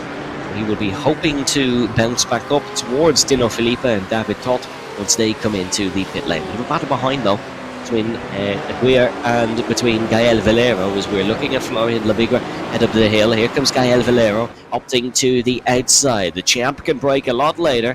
It seems like Aguirre just not able to keep up in that BMW. Valero to 11th. Yeah, these guys have already made the pit stop, so Valero knows he cannot lose time getting past the likes of Dean Aguero. He needs to stay with Florian Lebigra as best as he can, as that is full position. As I wonder when we'll have the leaders come into the pit lane. Dino Filippa still leading by sort of 4.3 seconds. You don't want to leave it too late because, well, you won't be able to overtake someone who's right in front of you if you catch up to them lap 21. Turn 10. When do you think they're coming into the pit lane? Surely in the next couple of laps, maybe waiting for a bit of a clean air pocket for them to come out? Yeah, maybe waiting so that they're not come out in traffic.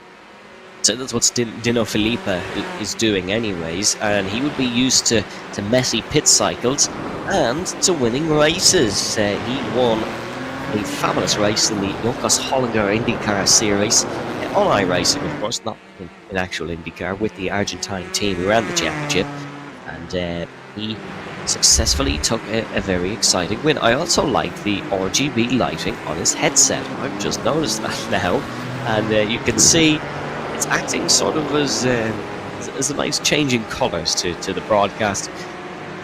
But would that not be distracting out of the corner of your eye? I think it would be. I'm not sure too about that, but as we gamers know, RGB gives you an extra 30 FPS, and in racing cars it gives you an extra 50 horsepower, and seems to be working out today at the 4.1. he's cruising right now, as I'm telling you, the RGB's got something to do with it. Yes, as he's doing well is Dino Filippa, currently with a 4.2 second race lead, up 7 positions into that race lead as we are over the halfway duration of the first heat of AMX 20. We have another one coming up after this one, of course, folks. Half-an-hour heats are these ones. There's a lap time. David Todt actually slightly quicker on that lap. Dino Filippa, however, will continue to charge forward. He only looks forward, as some say in the stream chat. they will continue to do so. Further back though, this is not the battle necessarily for 8th, this is the battle for, could be the race win after the pit cycle. Peter Zuba, Thomas Simon, 2 European drivers mixed amongst a grid of South Americans and a couple of Frenchies as well. Thomas is looking to try and overtake his fellow Ford driver, Peter Zuba. Currently not been so successful, but these two are very close on pace, and I imagine they're going to go scrapping it out in towards the middle sector. Yeah, we see the opponent cam in your bottom left, Thomas Simon there. Just winding up a move. These guys don't want to waste too much time fighting the guys who haven't pit yet, but also fighting each other, as they've still got quite a few kind of one of them who has not pit, but now Sardini has caught up by Victor Miranda here in the BMW, so it is Porsche versus BMW. None of them going into the pit lane on lap 13 out of 21, and this battle has been brewing for the last couple of laps as Miranda has slowly been closing the gap down as he's practically pushing him through the final corner. He's now going to pull out to the inside and he's going to go for a move towards turn 1, and that, I mean, tell you what, it was like Sardina was in a GT4 there. So much was the power difference towards turn 1. Yeah, I thought Victor Miranda might have actually started to flash his lights and tell him that he's lapping him in a quicker class like you'd see in the World Endurance Championship, but nope, they are both in GTEs. That BMW just very much clear of the Porsche. Miranda getting the job done. He now has an 8.9 gap to close down to Gaston Kilhavy in front, a fellow BMW driver. I'm not sure he'll be able to do that, but he's certainly going to give it a good go. And you can see, just starting to stretch the legs down into which the Schloss goal of turn number 4 is Victor Miranda ahead of German Sir Denny Jr. Lap 13 out of 21, it is Dino Filippa who does have that lead still. This battle still rages on between Peter Zuba and Thomas Simon. Pedro Dean was involved in it, and he unfortunately is way out of this one. You can see Ruben Larete Jr. as well, 25 seconds off the field. He was in an earlier incident. Still have all 14 running for the time being. Let's ride on board with Thomas Simon. Thomas Simon has been studying and analysing the rear end of that Ford of his own vehicle as well. So much so he's been behind Peter Zuba, just matching his pace right now. It seems like these Fords, not much you can do as it is the same car. Now it's just down to pure skill, maybe a bit of slipstream as well, as we go on to probably the longest, well, it is the longest straight and probably towards the best overtaking spot of turn 3. Is there anything Thomas Simon can do as Rudy Karma gets past the Porsche driver of Sardini? The Pullman is having a horrible stint here. The opening 14 laps as we're now above 50% done with this race. Here you go, just staying at the back of the Porsche there, who is not having the best towards turn 4 now. Still Filippa leading, but his lead has taken a bit of a hit, down to 3.7 now. So 6/10 have been cut down by top, which 6/10 if you've got a 3.7 second lead, you should not be too worried about it. Maybe you just need to push a bit harder on the car, but Sardini is gonna try and stay with Carmo here, as still who is I think the top 7 yet to make a pit stop. Yeah, some saying does VO give you a bit of a disadvantage? It gives you migraines. I don't know about a disadvantage. Certainly seems to be working for a few drivers who race in an AMX. I know I always mention Tim Stein. He's the first one to do VR. There is Thomas Simon in the VR once again. The Ford, the only V6 on the grid here, hence the quieter sound. The rest running V8. It's a 3.5 litre DOHC Eco Boost V6 in that Ford, but it's a quick one because it's the quickest car here tonight, it seems. And you can see very close, very close between Florian Labiga and Thomas Simon. And this could be a 3-4 fight, 4-4 fight down towards the Schloss goal of turn number 4. Is Thomas Simon able to get close for a move on Peter Zuber? No, and is Thomas just lacking that couple of tenths of a second of pace to get past Peter Zuber? Because it seems like he's been stuck behind him for an age now.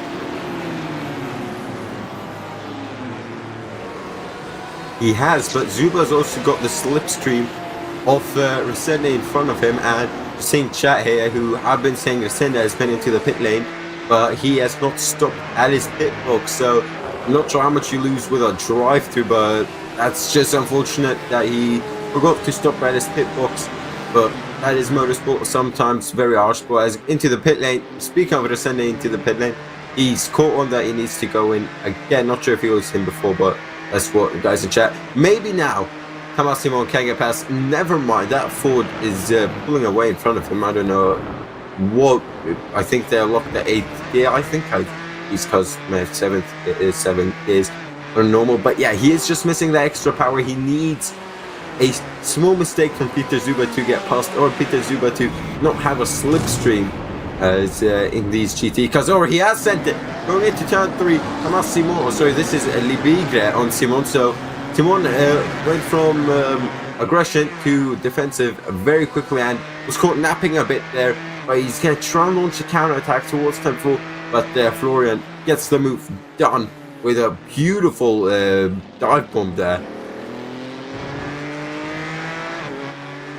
Great move for Florian Libigre to get ahead of the Hungarian of Thomas Simon. And you can see now Peter Zuber looking to put Gerard Sardeni under pressure. He's dived him down in towards the left hand of Rauk and turn number 6, and it looks like Florian Libigre is going to follow through in towards the Wurt curve. Number 7 getting through in towards turn number 7. Gerard Sardeni's good race has gone to slightly mediocre to pretty poor very quickly. Thomas Simon might be able to get the job done soon enough, heading in towards the Jochen Rindt curve of turn number 9, and then in towards the Red Bull Mobile curve of turn number 10. There was no move on there for Thomas Simon. He will have to get this done pretty quickly. He wants to keep up with Peter Zuber and Florian Libigre, and that is job done for the Hungarian. He is up and he is through. So Zuber, Libigre, Simon have gone from 7th, 8th, 9th to 6th, 7th and 8th. A good job indeed. Lap 17 out of 21 though, still a lot of drivers come into the pit lane. This one isn't over just yet. Here comes Florian Libigre as well. He's charging on, trying the outside line on Peter Zuber, the Frenchman. He's going to go for that classic up and under. Is he able to get the traction down? He absolutely is, and this could be a worldie of a move from Florian Libigre. No slipstream in front for either car, and you can just see Peter Zuber pushing Florian Libigre right over as they break for the Schloss goal of turn number 4. Florian Libigre hits his apex perfectly, smooths on the brakes, smooth on the throttle, and slides up in towards 6th position. A fantastic move that was teed up on the entrance to the previous corner. Brilliant move by Florian Libigre. You could see visually just how much later he was braking into turn 4, and you know what, we held out hope for the sole Porsche in this race, but Sardini down to 10th now, yet to make his pit stop, so my prediction was way off. I had him winning this race, but it's still in going the way of Dino Filippa. I think he's waiting for the very last moment to pit, as he just wants to be running in clean out while these guys here are battling. I tell you what, they are battling very hard. Thomas Simon still behind Peter Zuber. He's been there pretty much since the pit stop now, hasn't he? Yeah, he has. It will be a frustrated Thomas Simon because he has looked at nothing other than that rear bumper and rear wing of Peter Zuber on his VR headset since he put it on this evening. He'd love to get past at some point, I imagine. Very similar coloured Ford GTE machines being run by both. So everything is equal other than the drivers. They are the ones who are going to have to make the difference in this fight, as we do see Aguirre come into the pit lane and potentially retire from this one. Might go back out for a fastest lap attempt, but he had already served his mandatory pit stop. It's the second one of the day, the only man to make 2, or only man to make 2 registered ones, I should say. So it's disappointing there for him. Pedro Dean has worked his way up decently to 11th after that opening lap collision, although it's not big points. Certainly. and he will pick those up nicely. Lap 19 and 21 though, still a lot to happen as Dino Felipe carries on.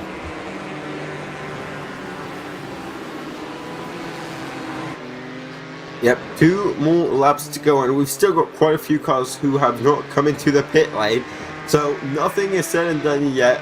It could very well go to the way of these guys right here, P6, P7, P8, to be fighting for the lead.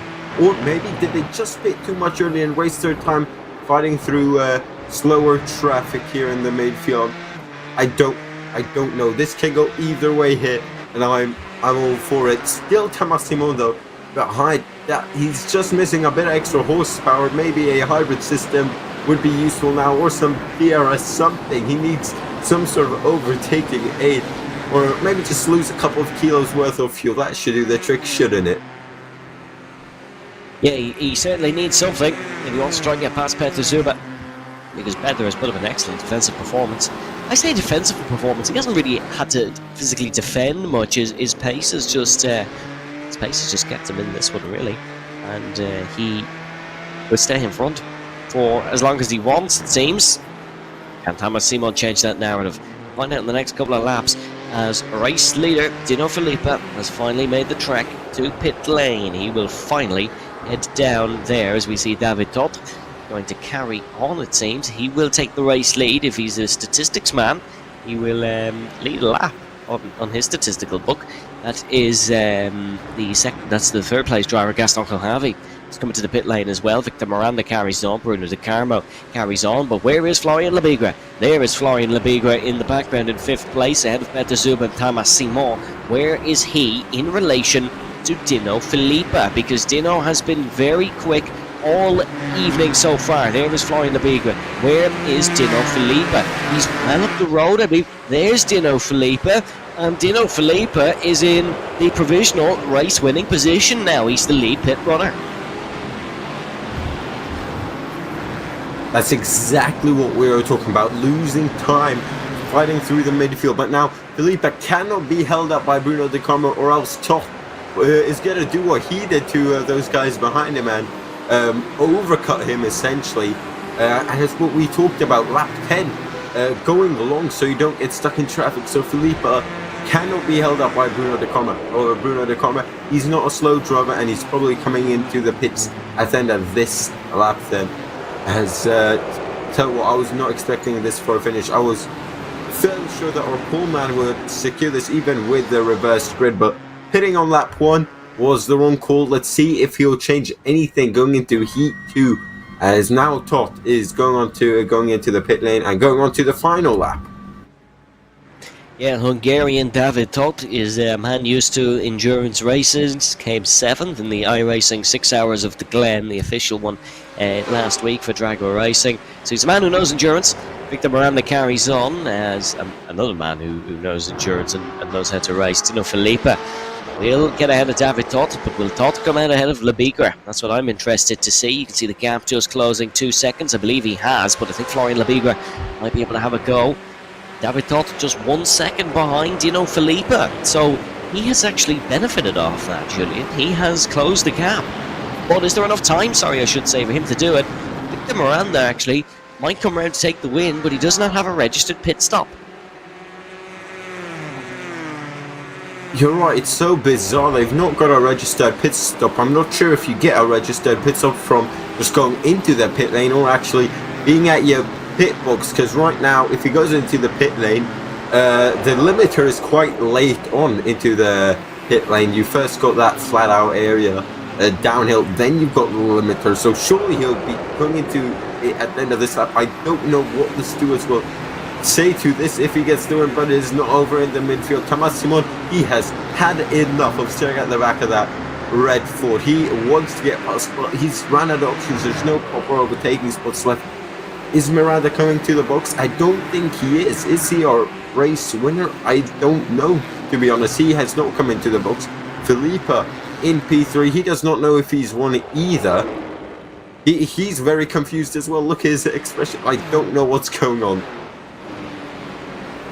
So Victor Miranda crosses the checker in first position, ahead of Bruno De Carmo in second. Reminds us of AMX Z earlier, two Brazilians, 1 and 2. Dino Felipe in third with David Dott in fourth. Florian Labigra takes fifth ahead of Peter Zuba. And we just see the man who started at the front of the grid, Jared Sardeni, running in 12th position. Wasn't a day for the Porsche, but he'll have another go in heat number 2 later on. An intriguing race, maybe not the most action-packed one, but certainly a very, very intriguing race. We'll get an official report on whether Miranda and De Carmo did serve mandatory pit stops there.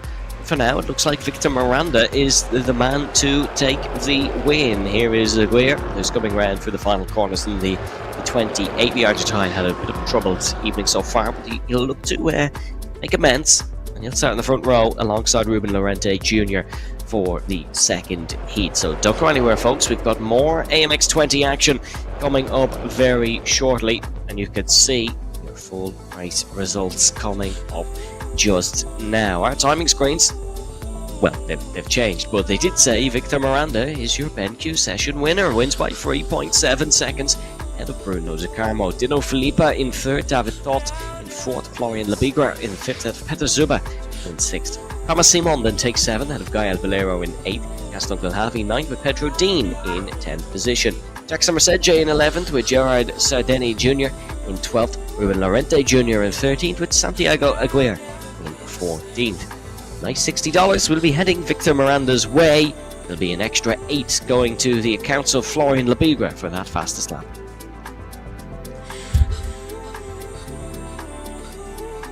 Of course, those are the provisional results for Heat 1, but if that's anything to go by with the strategy, despite there being a lack of strategy, to be honest, with no refueling or tire changing, then it's going to be an interesting one, as Heat 2 is just about to get underway with a formation lap behind the safety car. As once again we've got on pole position we have got Santiago Aguirre with Ruben Lorente Jr. alongside him. Whew. Wow, what a exciting Heat 1, and if Heat 1's anything to go by, I think Heat 2 will pick up where Heat 1 left off. Yes, hopefully it does. We've got another 21 laps coming up. It's a BMW and Corvette on pole position. Who'll get the run towards the first corner then? Well, if we go by statistics, it should realistically be the BMW, because the BMW can go 0 to 60 or 0 to 100 in 3.5 seconds, where the Corvette can do it in 3.7. The BMW with a significantly higher brake horsepower, 560 for the German manufacturer, 493 for the American. But statistics are for people who don't watch racing, so you know what will happen. We'll wait and see, and driver reaction does count for a lot. It's not a long run down towards the first corner here at the Red Bull Ring. Certainly the longest straight, I believe, is technically the one up the hill. Technically not as straight as turn 2 is there as well, but that's a different story. It's the quickest lap time in Formula 1, one of the quickest lap times in the world as a whole, necessarily, if in your major grade 1 circuit standards anyways, and it's also 600 meters above sea level. 60% of the Styrian region and a lot of the outskirts of the circuit is covered by forest, so certainly a beautiful scenery.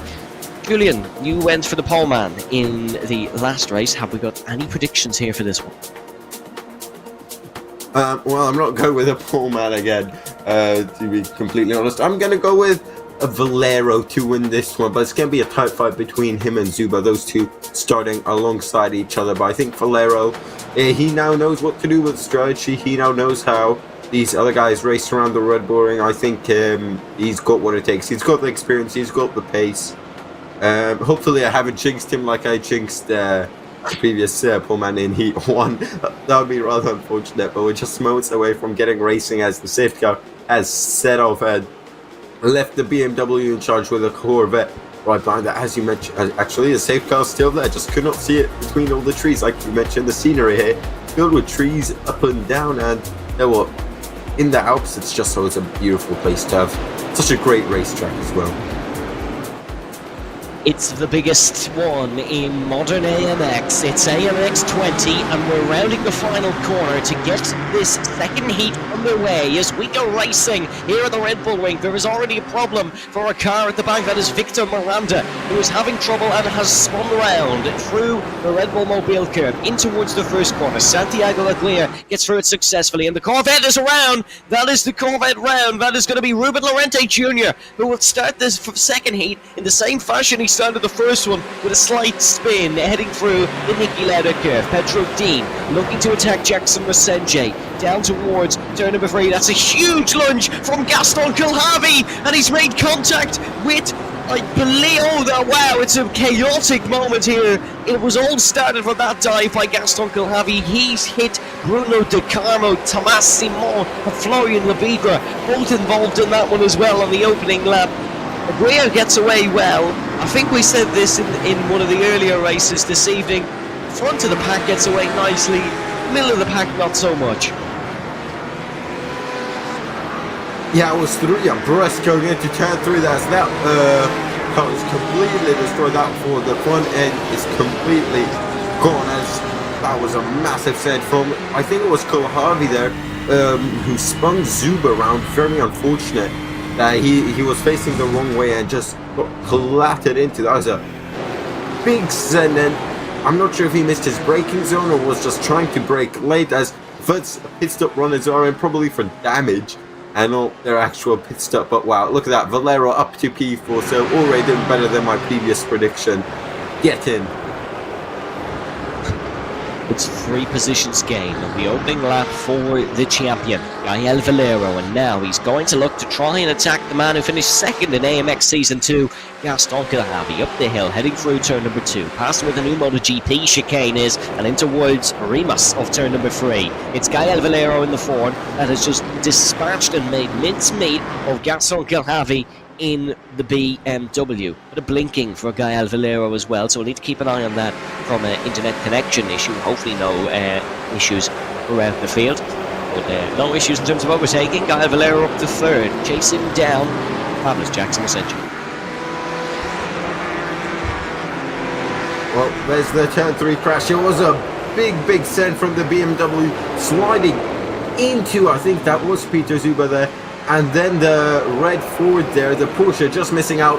Well, it's right in the acceleration zone, as that is a very easy mistake there. Or no mistake, just unfortunate that he's right there. As there was another smaller crash. I say small, there's about 2-3 cars involved there. But if we learn anything in tonight's race 7, it is the fact that these Fords are the quickest. So anyone who's racing GTE later, pick the Ford. That's a friendly advice there from your commentators, Kilharvey there. So what, he keeps on pushing. He probably knows he made a mistake there, as it won't change his strategy. Valero though got past him, as these two are now going to chase down Descende in P2. Yeah, if you're racing GTEs tomorrow, Ford is the go-to, especially here at the Red Bull Ring. That might change depending on the track, but the Fords have been the quickest so far tonight. So keep an eye on this man, Jackson Resenje, the lead Brazilian driver for now. He finished 3rd in the AMX GT Championship in Season 4. So he is a man who knows his way around a GT automobile. Took 3 session wins as well while doing so. He is a man that can sort of win once he has a bit of luck. Luck might not always be on Jackson Resenje's side, but when it is, and he does make the most of it.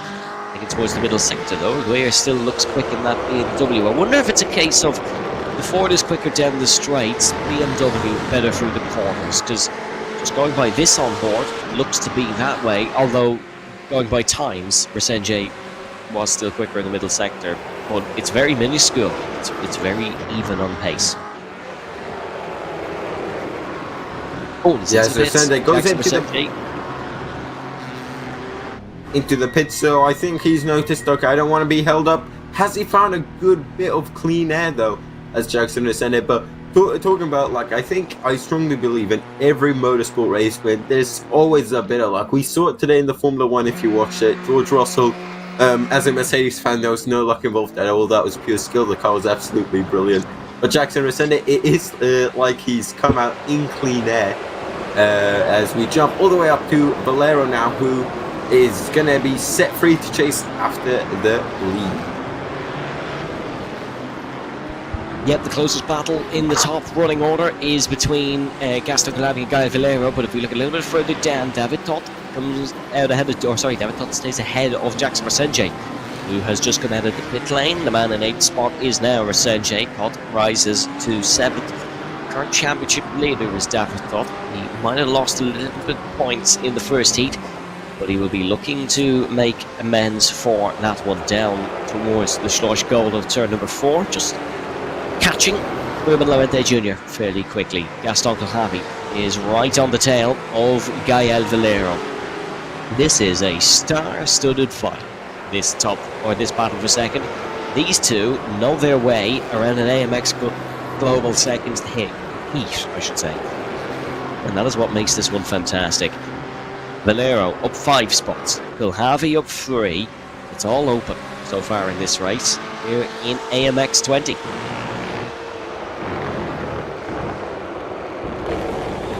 Yeah, Dino Filippo, our Heat 1 race winner, has moved up 8 positions, and Victor Miranda, we did see a car spun out even before the race began. We thought it was Victor Miranda, but he's currently in P5. I doubt it was him, to be honest. It could have been Bruno De Carmo. I don't really know. I think it was a sort of BMW, or I think it was a BMW. Not too sure, though, as we just cut onto that and then away. But still, Harvey, it's very much that situation that Hamas Simon had, where just can't do anything, staying right at the back of the car.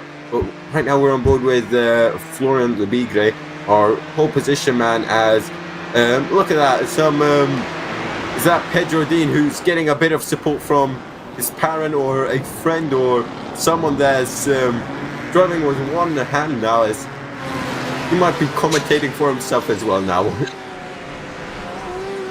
Yeah, the one-handed is an interesting option as a car. Oh, that's Florian Lebigre. He needs to go. That is a problem for the Frenchman of Florian Lebigre. He has ground to a halt, heading down the third straight, I should say, here at the Red Bull Ring, and he is into the pit lane.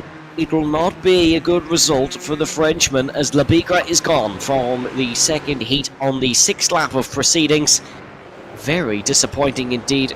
And I'm not sure at what the actual issue is. He seems to have got a tow, so he will be able to carry on, but it is a very tame expression on the face of the Frenchman, but it's not a happy one indeed.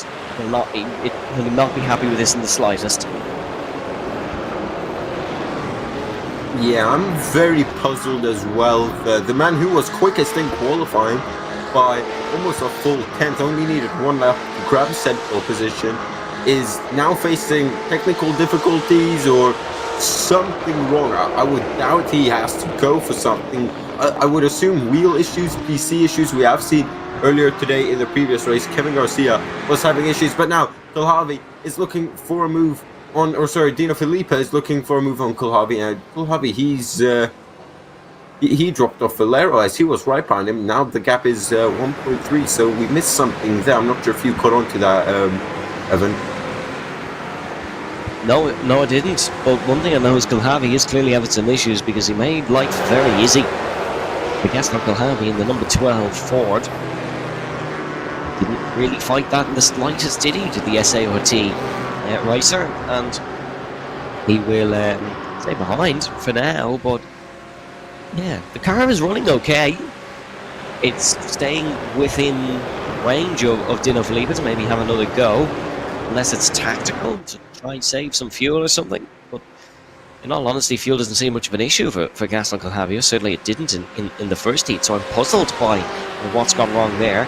Could have been a bit of a spin, maybe down in towards the Schloss goal, and he was just recovering, hence why Filippo got past easy. I don't know, we'll certainly try and spin out more for you folks, but Gaston Kulhavi not having the greatest of lap 6s. Speaking of lap 6, Jackson Resende, a 1:27.8, half a second quicker than the current race leader. So hitting early might have been the call here for Jackson Resende. He is catching up to some traffic though, in the form of Top. And Valero last time out set a 1:28 flat. So currently, Jackson Resende running the quickest, as he's not the lead man to have made a pit stop though. So this fight between him and Todd is for position. Todd last lap set the exact same time as Jackson Resende. So you know what, Valero and Aguirre need to look over the shoulder and see like, oh damn, these guys who've made a pit stop, they're rapid right now. Yeah, David Todd currently has the fastest lap of the race, but that wasn't on his last lap. He did a 27.8 on the last lap. So did Jackson Resende, so very equal on pace. Gaston Kohavi was 0.2 of a second slower than Dino Filippo on the last lap. So there's no major car issues. That's a fairly normal sort of deficit to have to a driver that is as quick as Dino Filippo. He was P5 overall in AMX Season 4. Was P3 in the four-wheel driven cars. Didn't really race the GTs, so not much to judge him off. But everybody wants a piece of fabulous AMX 20 prize points, and prize money more so, but prize points as well. Dino Filippo will be picking up a lot of them as it stands. There you can see the comparison between your top three. Quickest in the first sector, Gael Valero.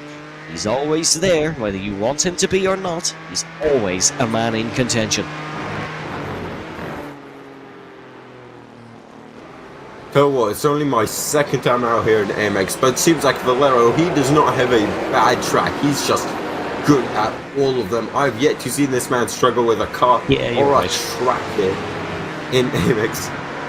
As it is incredible. Gap now 1 second, so he has halved the gap to when he went into P2 and when Jackson Resende came into the pit lane. Yes, you can see the pit stoppers there. David Todd, the leader of them. And it's Resende, Sardeni, Simon Dean and Bruno De Carmo. One man who's had a very positive race after a sort of negative one in the first one is Gerard Sardeni. He's currently running in 9th. He is 10 seconds off Jackson Resende, but look, he's not the man that was in the race lead battle anyways, so a stellar job by him so far. This is Bruno De Carmo who we're looking at. It's a roller coaster of emotions for him tonight. He was joyous in Heat 2 of the earlier running of AMX 0 because he took the win and led from the front. He's currently last on the surface, not last in the order, but last on the racetrack. And chasing down Bruno De Carmo, it is a different... he's currently chasing down Pedro Dean. He is Bruno De Carmo. It's a different Bruno De Carmo that you're seeing, a more laser-focused one, a more determined one to get a good result. Here is Thomas Simon. Looking to get past Gerard Sardeni. Simon on the inside, Sardeni on the out. Thomas Simon, can he get the traction? Yes, he can. Rotates the car nicely, and the Hungarian's up and ahead. Lovely overtaking to turn 3, no messing about with that. Problem is now, while Valero did catch up to Aguirre, he's now effectively running the pace of him, especially when it gets within half a second. So this is Jackson Resende's time and Todd to really close in, as you see on the right side of his screen. $60 for first, 40 for second, and 36 for third. Goes down all the way to 15th. If you finish this race, you're bound to get some prize money, as we've got 12 runners left now. 2 cars out, as Lebibre still mysterious, a mystery, sorry, how he, what happened there. I hope we get to find out, as I've never seen anything like that before. I know we mentioned Gerard Sardeni and having a good race here compared to heat number 1. This man is having a stellar race compared to Heat 1. Santiago Aguirre. The only problem is he has Gael Valera right behind him, and you can see him feeling the pressure a tad in that BMW. He has a Ford train trying to get him right behind. Lap 10 out of 21. We are almost at the halfway point here in this second of 2 heats. 30 minutes each, approximately. Of course, it goes by laps, so it differs slightly, but see Gael Valero very quick compared to the Argentine. This could be a good battle. Battle for the laser road's fantastic, Evan. I mean, they've just got something to them. And especially now, Dino Filippo has arrived on the scene. So the previous heat race winner has now arrived in P3. These three very close to each other. He's made up 9 positions. Lost the most. Has been Sardini down 7 places from P3, where he started as into turn 1. These three, still they remained untouched as they were a couple of laps ago. Yes, they do. Almost all within a second now is the top 3. None of these have served their pit stops. This is all on pace and all for position. No debate about whether you should stay behind or get in front. You want to be leading at this point in the race. You can see Gaston Kilhavy just falling back, but still within contention to some extent. And he'll be looking to try and continue on his strong pace and positive form. In the first sector, it was Gael Valero that was quickest. He was almost 0.3 of a second quicker than the driver in front, just in that first sector alone, which is 2-3 almost. So we'll be keeping a keen eye there on this one. It was Dino Felipe, quickest in the middle. So the second and third place drivers are the ones that are sort of making the moves, but as we saw in the first heat, not easy to actually overtake around here in these cars, and Aguirre is playing that as his form of defence. Valero very quick for the Jochen curve. Valero very quick for the Red Bull Mobile curve. Wouldn't be surprised if he goes for a movement towards turn 3, Julian.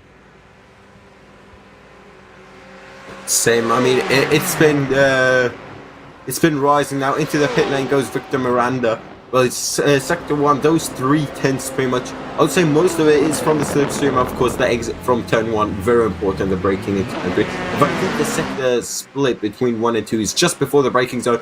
But back to the front of the pack. Here we go. Then Valera. He looks left. He looks right. He's going to choose the right-hand side, which is the inside going into turn 3. Felipe is going to try and sneak through as well. Can he do it? It's going to be crucial for his race. But look at that. Valero through turn 3. Can Aguirre fight back then towards 10 foot? No, he's just missing a bit. Instead, Felipe, he has to go to the inside, and that is seemed almost like Santiago Aguirre lifted off there. I doubt he did, but that is the slipstream and the power difference between the BMW and the Ford. That was a long time coming, wasn't it, Evan?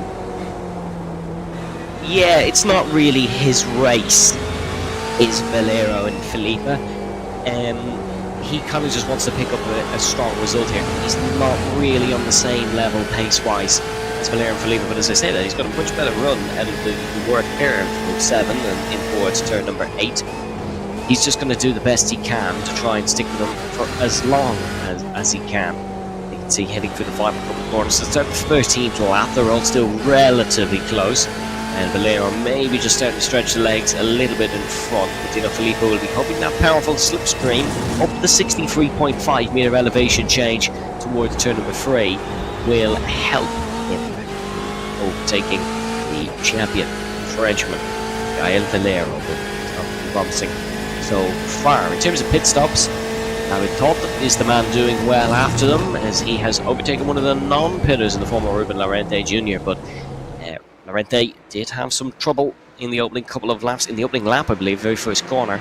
So that might just be an outlier in terms of where the no stoppers lie.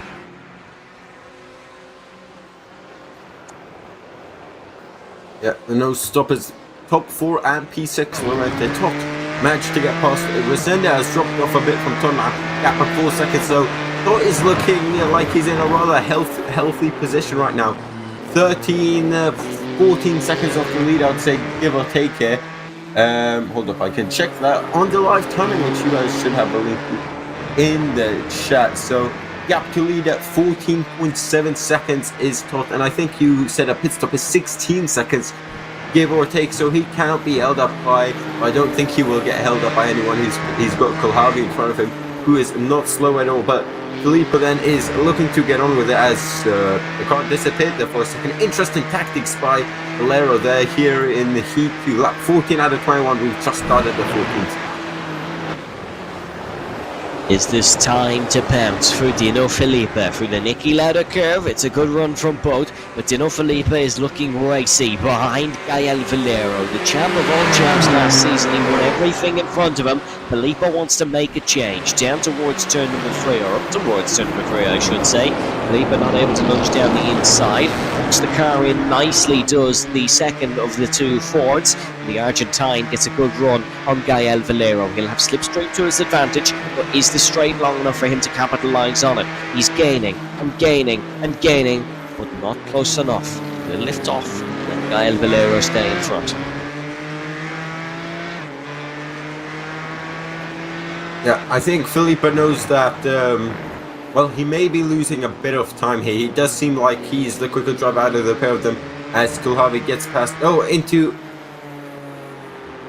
mind. Kulhavi got past Santiago Aguirre there. I thought he was in the pit lane. I think it's run off. I think it's a mistake potentially for Santiago Aguirre because he's losing big spots. He's down to 7th, so something has gone wrong there for the Argentine driver in 28 BMW, and he will have to stay behind for the time being. The Red Bull Mobile curve, we saw these two pit fairly, or we saw Dino Felipe, I should say, pit fairly late on in the opening heat, so I imagine he'll follow a similar theme here in heat number 2. He's a lot closer this time round, in towards the Niki Lauda curve. He's going to try and get an even better exit. Maybe have a go up the hill. Here comes Dino Felipe, a man who's been out in real world machinery recently at Atlanta Motorsports Park, testing a radical. And he put some of his real world skills to the test here, in towards the 3rd corner. No, he cannot, but he will tuck into the slipstream now. And has Valero got a good enough run? Oh, it seems like he has. It's a great run for the Frenchman down towards the Schwarz goal, but is it enough? Potentially is so. And Dino Felipe will have to stay behind once again. Gael Valero, very impressive showing to get that traction out of the corner and stay in front. Slipstream, not as powerful as Dino Felipe needs it to be. I'm not sure if it makes any difference, but the Fords are a bit lower to the ground than the Porsches and the BMWs. Very much two completely different concepts. I doubt that the physics is that good here. There you go, split screen battle for 8th. I think this was the battle that Santiago Aguirre was in. Not too sure though. You should see it on the live timing board as well. You got the lone Porsche there spinning out. I think that was Lorente or someone. Or here we go, Pedro Dean there, who spun out at the exact same spot there. But yeah, the sole Porsche currently of Sardini running in E10. Yes, you can see Miranda and Jackson Resenje battling very close indeed for the final couple of corners. The battle for the race rages on. Dino Felipe very close this time round. Surely he's got to start looking for a move. Yes, he does. The Argentine finally unleashes himself and springs down the inside of the Frenchman of Gael Valero. But can Valero potentially fight back? He's gone not for the slipstream. He'll stay behind for now as maybe slips back in and gets an extra launch. No, he doesn't. Dino Felipe finally leads here at the Red Bull Ring once again. He gets past the Frenchman of Gael Valero. This could be a very intriguing fight to the end. Yeah, but they can't lose too much time battling now because Todd, he is not far off. Gap to leader for David Todd is now less than 14 seconds. So there we go. Pedro Dean once again got spun round there at turn 4. How did Felipe get Valero? Well, he went for it on the inside of turn 3. Very standard, simple move. But when will these guys come into the pit lane? I won't be surprised if it's in the next couple of laps. Just don't leave it too late so you don't have a chance to fight the likes of Resende and Todd. As, the top 3, yet the only ones to make a pit stop. As I just want to say my prediction, tell you what, half of it is correct with Valero at the front. The other half, Peter Suba, P14 and out. So a bit of commentator's curse, unfortunately. Sorry about that one. But there's still Felipe leading away from Valero. Last lap, Dino Felipe, David Todd, both 27.9s. Gael Valero, 28.6. Oh, Felipe and Todd still lapping at fairly similar times. Gael Valero slowly slipping out of this one. But he was in a battle. So good explaining, but goes to show how quick Felipe is that he was in a battle and still matched David Todd. But David Todd, I think, will have track position up to the pit phase, and that could lead to a very, very fun fight between Dino Felipe and between David Todd. And someone in the stream chat saying Todd has this one. Good time, 13 seconds too short. Yes, realistically, how quick will Dino Filippo be coming out of the pit lane? David Todt, championship leader. If he could take a win here in heat number 2 at the Red Bull Ring, he'd put himself in a fantastic position heading into the second part of the season. Yeah, this is the halfway point of the season, as I think we are taking out 1 week's breaks, which is very unfortunate. I will say this racing getting better and better week in, week out here in AMX. And AMX 20, it's the best in the business. Filippo still leads the way. When are these guys going to pit? Tell you what's a mystery. Might as well throw in some predictions. I'm going to say lap 19. So next time round, as... Still, this is pretty much the only fight here. You've got Resende not too far off Miranda. Valero, he's just staying behind, using the slipstream, maybe sussing out where he's quicker than Filippo. Tell you what, if you're quicker than Filippo anywhere, you are a pretty damn good driver. It was 27.9 for David Todt, 28 flat for Dino Filippo on the last time round, so there was a 10th of a second gain by David Todt. Gael Valero just sitting pretty behind the Argentine, not really stressing himself too much. The champ still in good position for maybe a podium finish. That might be where he's looking for. Will there be a pit this time round? They gotta do it soon. Gotta make sure they get that registered pit stop in. Gaston Kilhavy also has to do so. He's not served that mandatory pit stop just yet. Top 3, the only 3 are not served that pit stop road down the field, as we're 11 runners as of current. The top 2 come into the pit lane just yet, so this could be another opportunity for David Todt to gain once again. Let's have a look then at the lap times as Dino Filippo crosses that start finish line. 27.9, so he is matching David Todt still. There is no discrepancy in lap times really. Let's see what David Todt can do upon his lap. He's just running through the final corner now. 27.8. Hot is hot and is very quick. Here he is the man with everything to lose, it seems.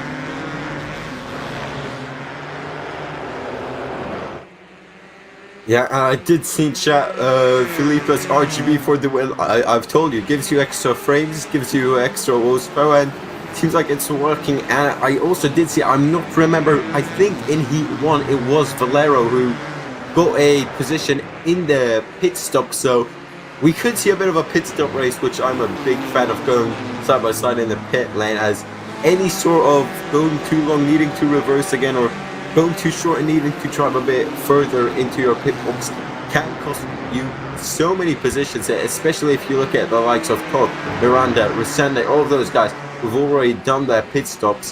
When will it happen? I predicted it to be lap 19. Evan, what's your predictions for these final 10 or so kilometers as Valero goes into the pit lane?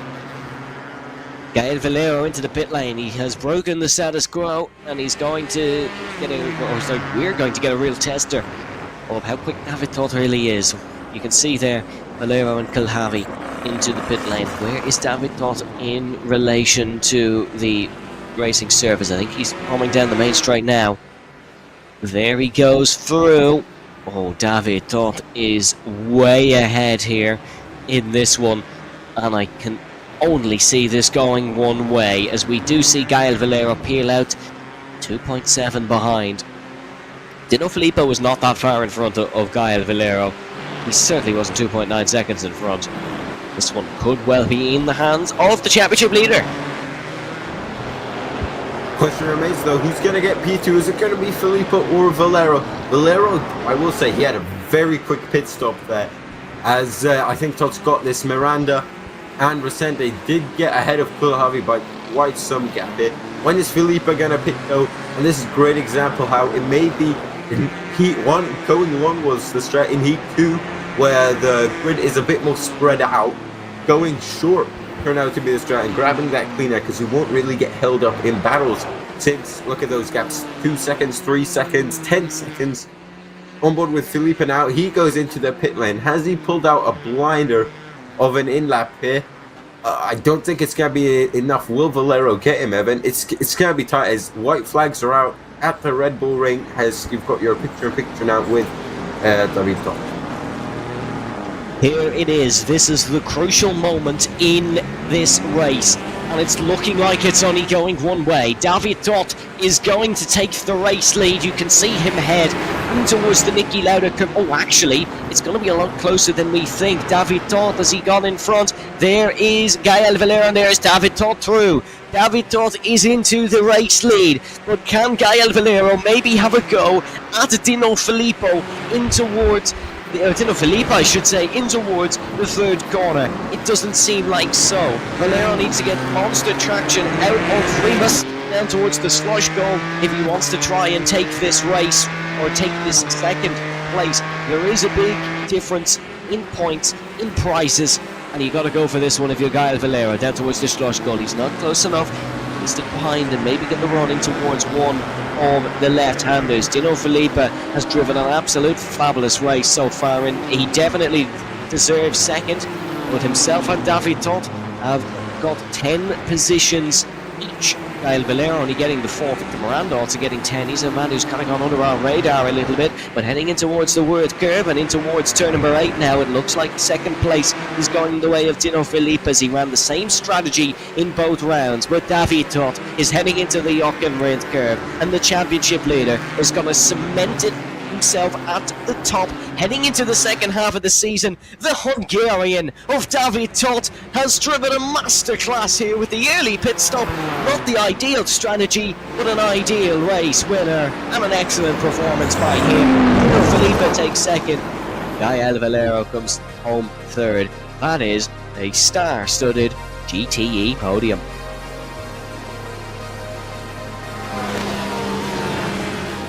Wow, that's got to be one of the strongest podiums I've ever seen probably as well, as there's still fighting going on through the final 2 corners.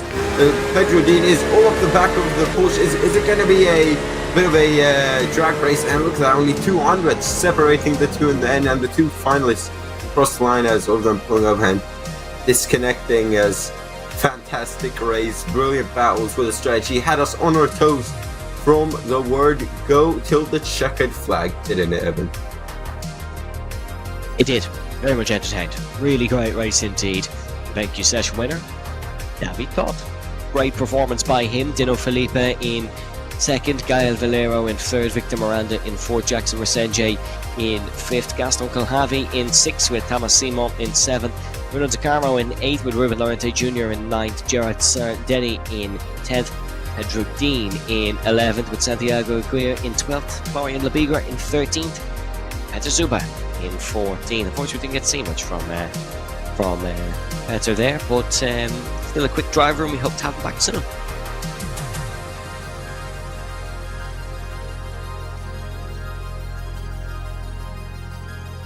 Fastest lap as well, going to David Dott, so that is a extra prize for him. A job well done by the championship leader. We'll hopefully hear from a few of the drivers in interviews after those 2 races, but Julien, they entertained. They were really good.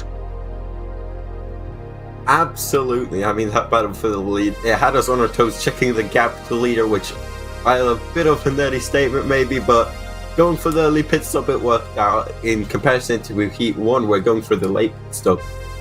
Really interesting race, off the track, on the track. A big shame to what happened to the pole man, having some sort of connection issues or something. I don't know yet. I don't think anyone knows yet. We've not got anything confirmed. But a great race to round out tonight in AXM20. Absolutely, AMX 20 has provided nothing but action since its introduction here in AMX Global, and we are very thankful for that. It is a great addition to the races, and we do hope to see more of it as well. If you want to see more AMX action, you can check out, of course, all our social media channels. Which you know where they are at this point. I've said them about a million times this evening. But a job well done. We are hopefully going to go for some interviews, and we're going to hear from our Heat 2 race winner first, Mr. David Dott. A fabulous evening for the Hungarian driver, I think, Julian.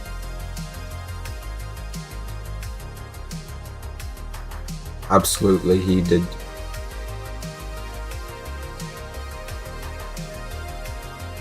Sorry, that was my bad. Thought we were going to cut into Julian there, but we are going to hear from David Todd sooner than we thought, as we will cut into him now. A great performance, 10 positions in that last race for the Ford driver.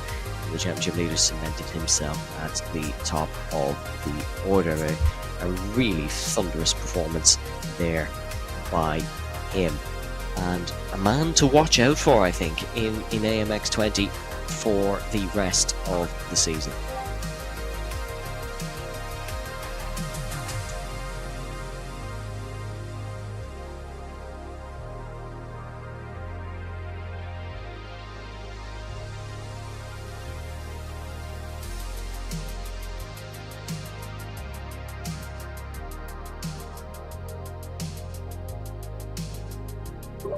David, hello. Can you hear me up in the box?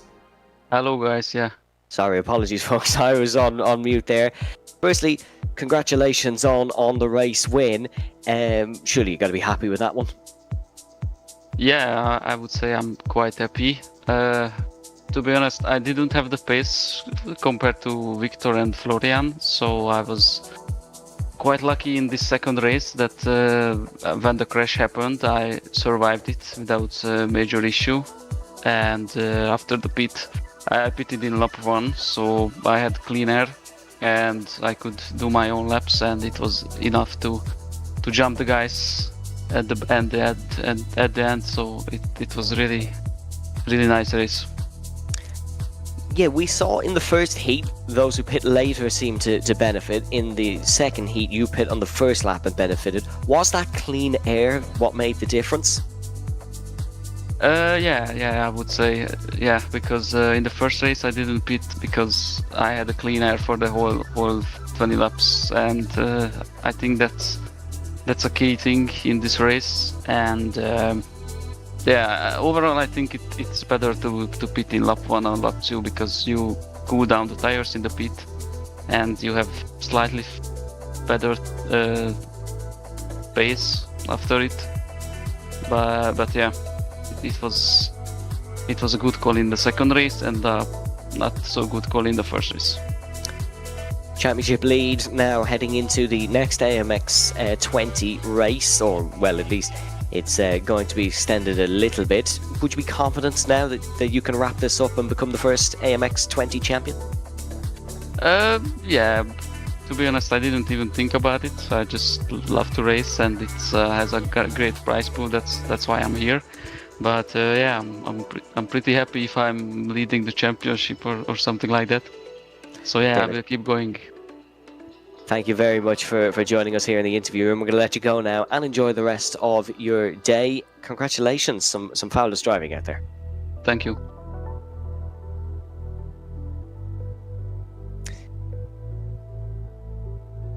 Great to hear from David Totten, and we will hopefully hear from Dino Filippa next. Another man who drove a fabulous race in both heats, actually. He did absolutely fabulous indeed. Let's hear from him now. Dino Filippa, it was one win in heat number 1 and second in heat number 2. That's not bad going. Hello, hi for all MX stream and you, Evan. Yes, that was a really nice 2 races. On heat 1, I think I won because I see the first 2 guys didn't count the pit stop. But yes, that was a really intense race because we are really close on times, and the off track are really crazy. On first race I have 6x on the first lap, and I have to manage a lot the off track. In terms of cars tonight, and we saw a little bit of a mix, but it seemed like the Fords were the quicker one. Did you think the Ford was the quicker car coming into this evening, or why did you pick it? I think yes, the best car for fixed setup is the Ford, because have a really good top speed and good traction. But the BMW is really fast too. I think it's the second car fastest. I think the Ford is really good in all tracks. We saw a couple of people mentioning in the stream chat tonight your headset has flashing lights either side of it. Would you recommend it? Is a good purchase? I have deactivated on Logitech software, but on iRacing I don't know why the LEDs are activated, but I don't see that this because this is on this radius and I can't see this, but this consumes a lot of battery and I have to deactivate. Do you know? Are you a football fan by any chance? Sorry, I don't understand. Do you watch football or soccer? Do you support? Are you watching the Copa America? Yes. Very unrelated question, but I wore an Argentina shirt in the stream tonight. Are you winning it? Are you going to win it all? Yes. It is easy for Argentina. We are the best. Thank you very much for joining us. We wish you the best of luck with the rest of the season and the Copa America, of course, as well. Thank you. Bye. Thank you for all MX. Bye.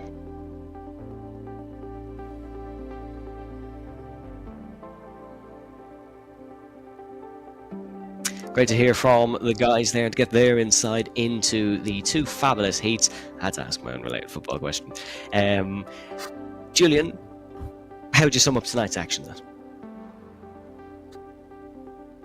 If I'd put it in one word, it would be battles.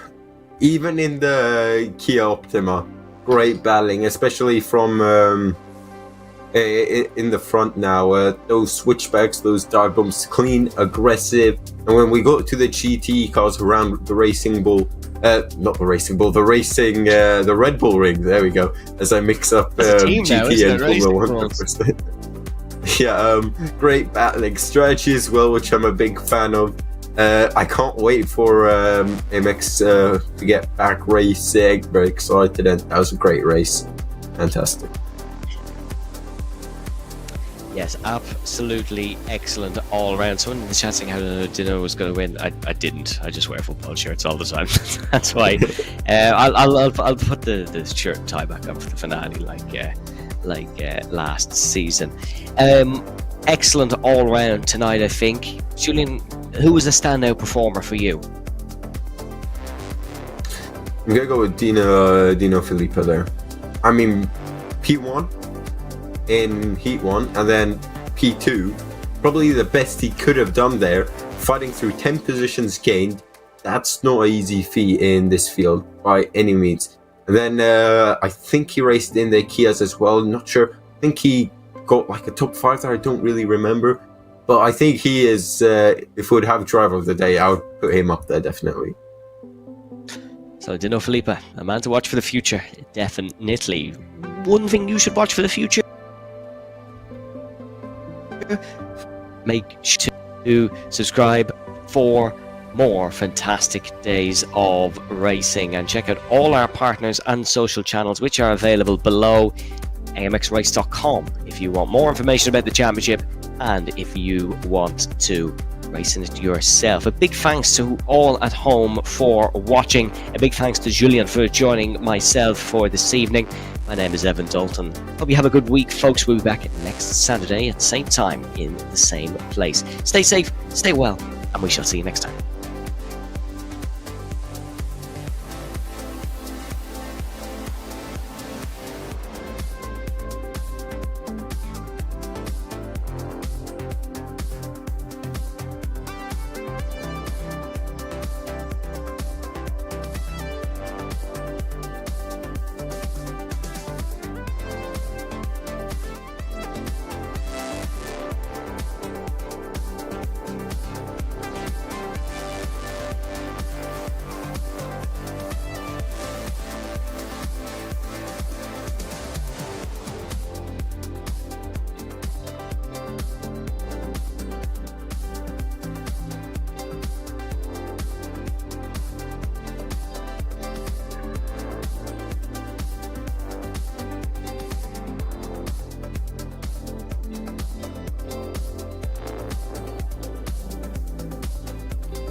is what we do.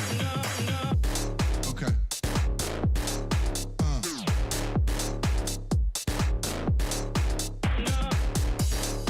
Okay.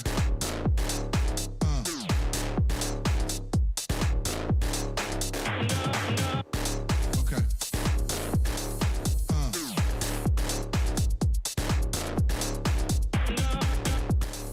Okay.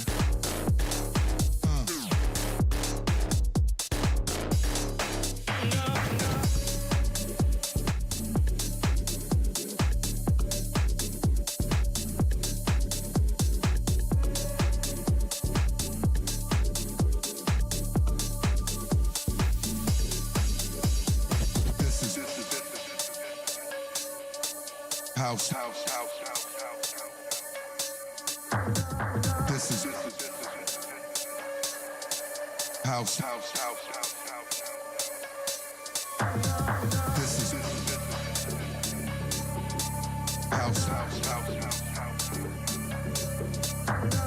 This is house. This is